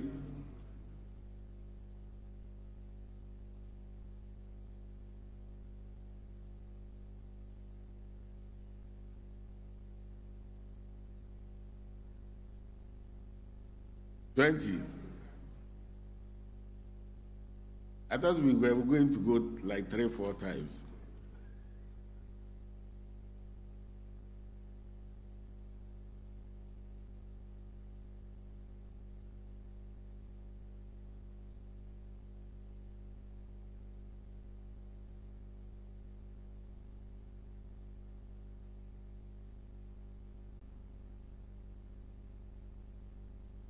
Uh-oh.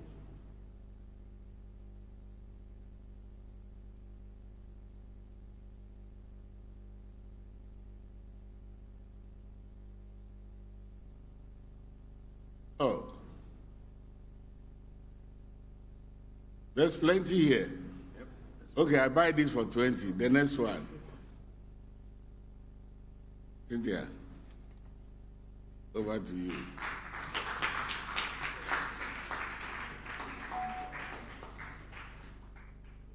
Yes.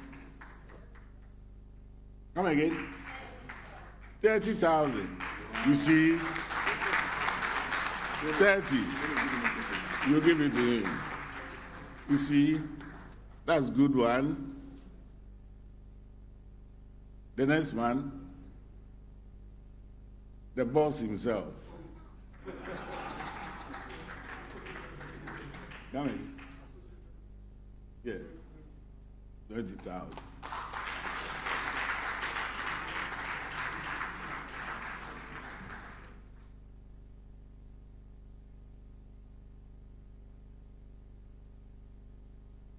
The next one.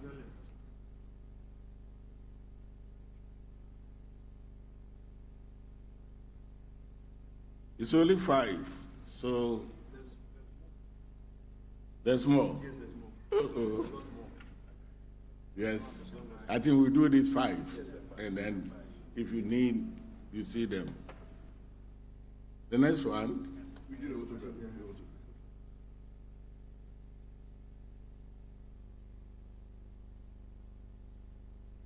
The printing consultant fees that you have been charging. Come on, don't disgrace me, please.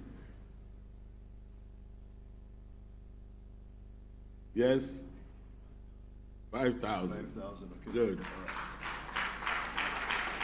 So the top 5, the first 5 will all be autographed, okay? 5,000. I won't mention your name. The last one, 10,000.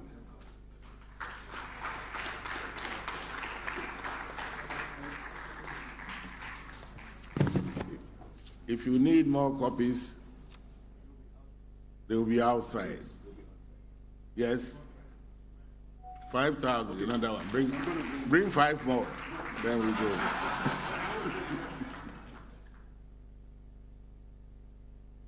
I want to get 100,000 standing here.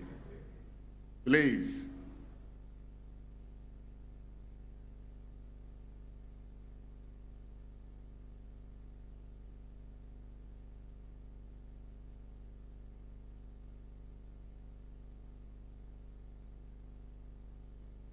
Oh, please give it to you. 5,000.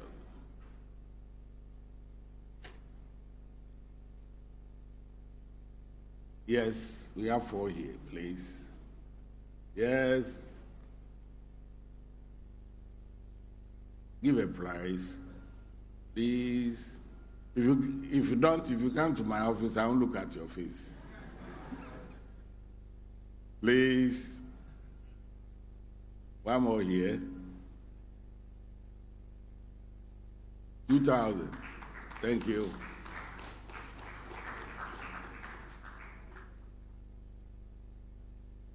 I have only 3 in my hands. Yes, please. 2,000. Thank you. Yeah. 5,000. Our lady.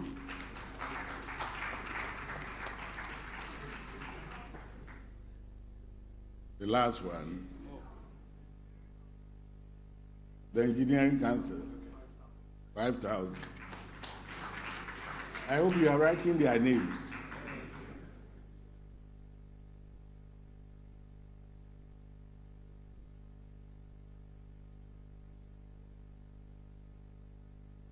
There's a 2,000 here. Okay.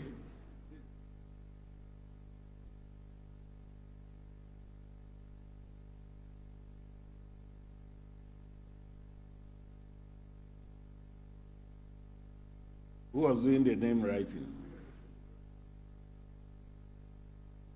You are doing it? Okay, thank you.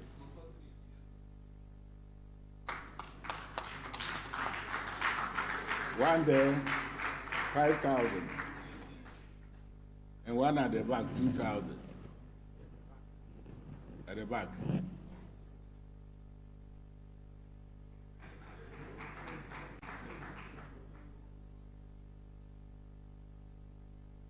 Any more? The gentleman in the blue there.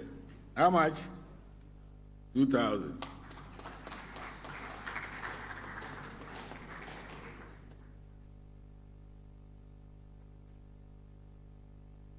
Next. Should I go and sit down? No. 2,000. Come again. Women engineering, 2,000.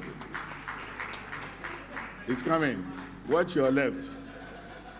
Look at your left. Yes. Your name, please. Who? IET.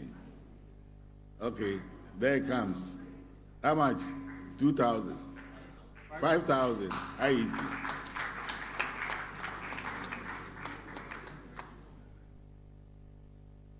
Yes, she has more in the hands.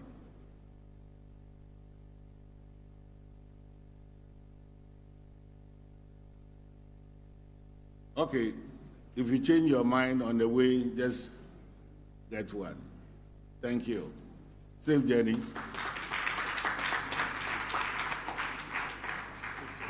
A big round of applause to the chairman.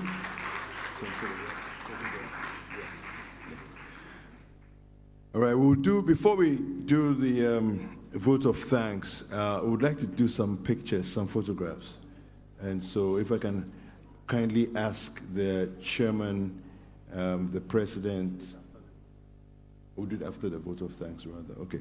All right, so we'll do some photographs afterwards. So please, let me kindly call up Engineer Sophia Tijani to give the Vice President of Ghana Institution of Engineering to give us the vote of thanks.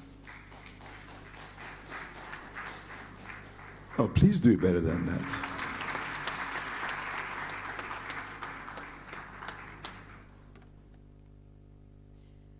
So unto him be all the glory and honor. We thank God for giving us today, for gifting us life to be here and to see this day. Where I come from, when something is mentioned thrice, it means that it really means a lot. And so after the president's speech, he said thank you to all of us. The chairperson also thanked us. I'm also here to thank us. It tells you that we appreciate the presence of everybody here. And to our chairman, on behalf of council and members of GHI, we are so much grateful for accepting our call, and not just accepting, but you have been here. And from your earlier remarks, you have been with us for so many years. Thank you very much, sir. We do appreciate you. To our past presidents, you know, when you have your elders behind you, it shows that you come from a good home. And indeed, we come from a good place. So thank you so much to all of you, for always, being behind us. We don't take you for granted. We appreciate your presence. So thank you very much. And I would like to single out Engineer Sariyabua for taking time to review the president's speech. Was quite long, but we enjoyed it. And so thank you very much, sir. And I think the Provost of Engineering is here. Prof, this lecture qualifies for a PhD, so I'm sure you are thinking about that. So thank you, Engineer Sariyabua.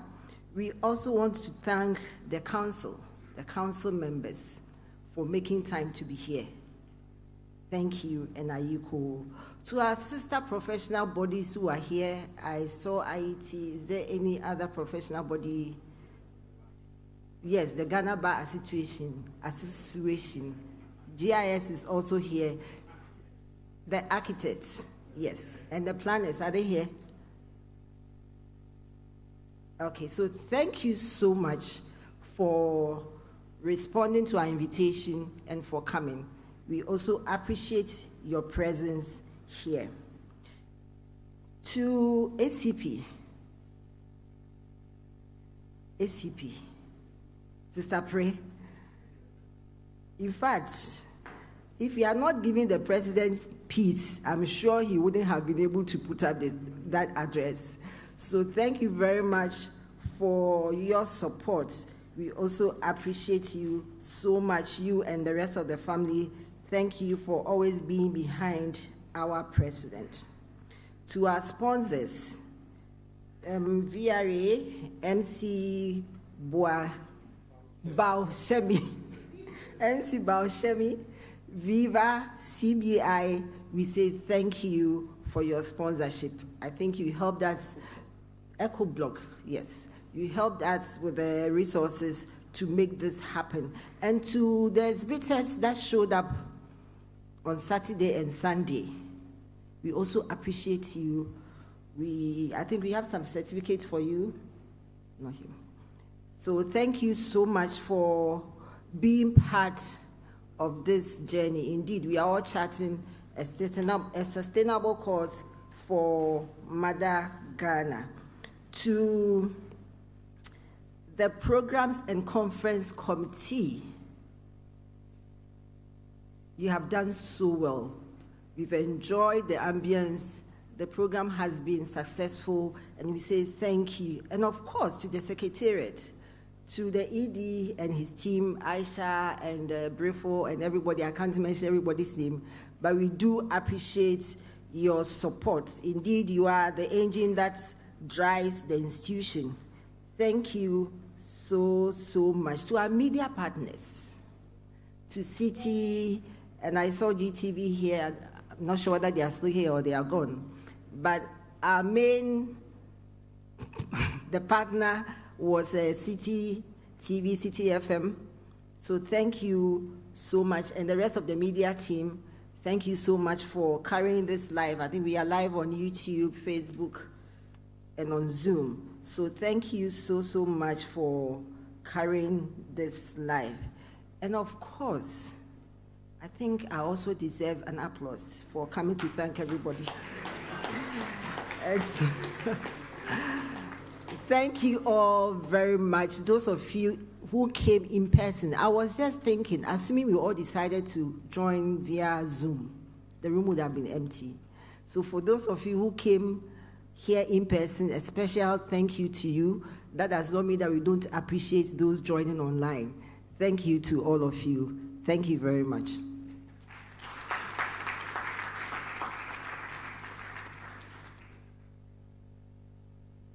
All right, thank you to all of you once again.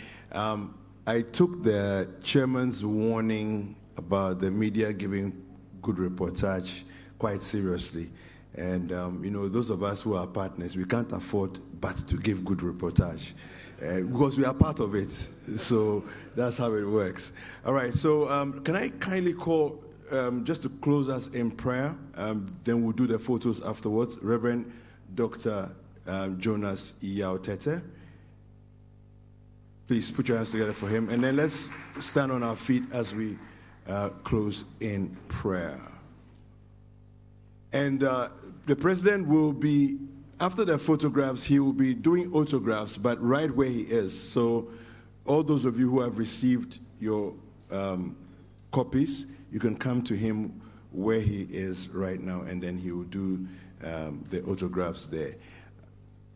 Please remember that your commitment, we will take note of it, and we will come collecting.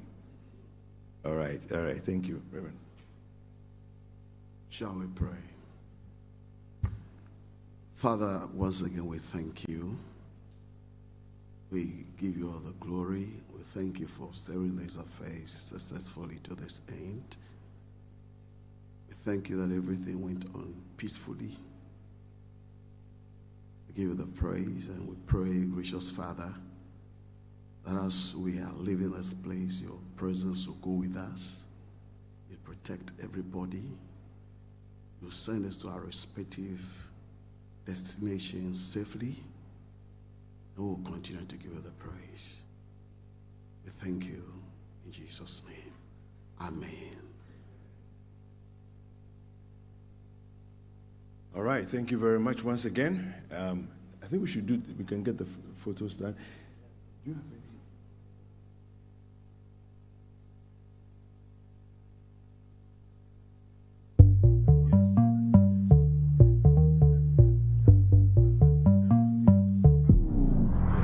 All right, so can we have the president? Hello? Hello? Hello?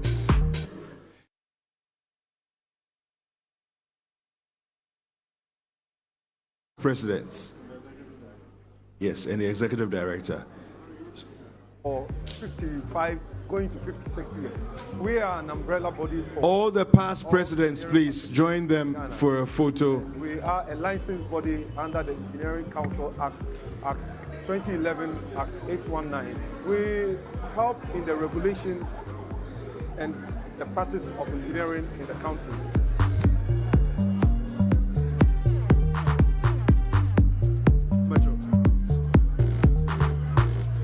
Now, having been in this industry, I realize that we've been providing such buildings. Photographers, if you are ready, let's go. For those who can afford the 100,000 and the 200,000 type of housing. And obviously, we are still all building. past presidents. But then we also know. Please, we are taking photos now. Let's do the photos, and then we can do the pleasantries afterwards. In the housing stock. All right, let's do the photos first, and then we can do the pleasantries afterwards. To beat the average pocket, here I'm talking about affordability. Buildings that will be affordable. Because look, if you look photographers, at please, over to you. We had a proliferation of kiosk metal containers. All right, eyes on the photographer.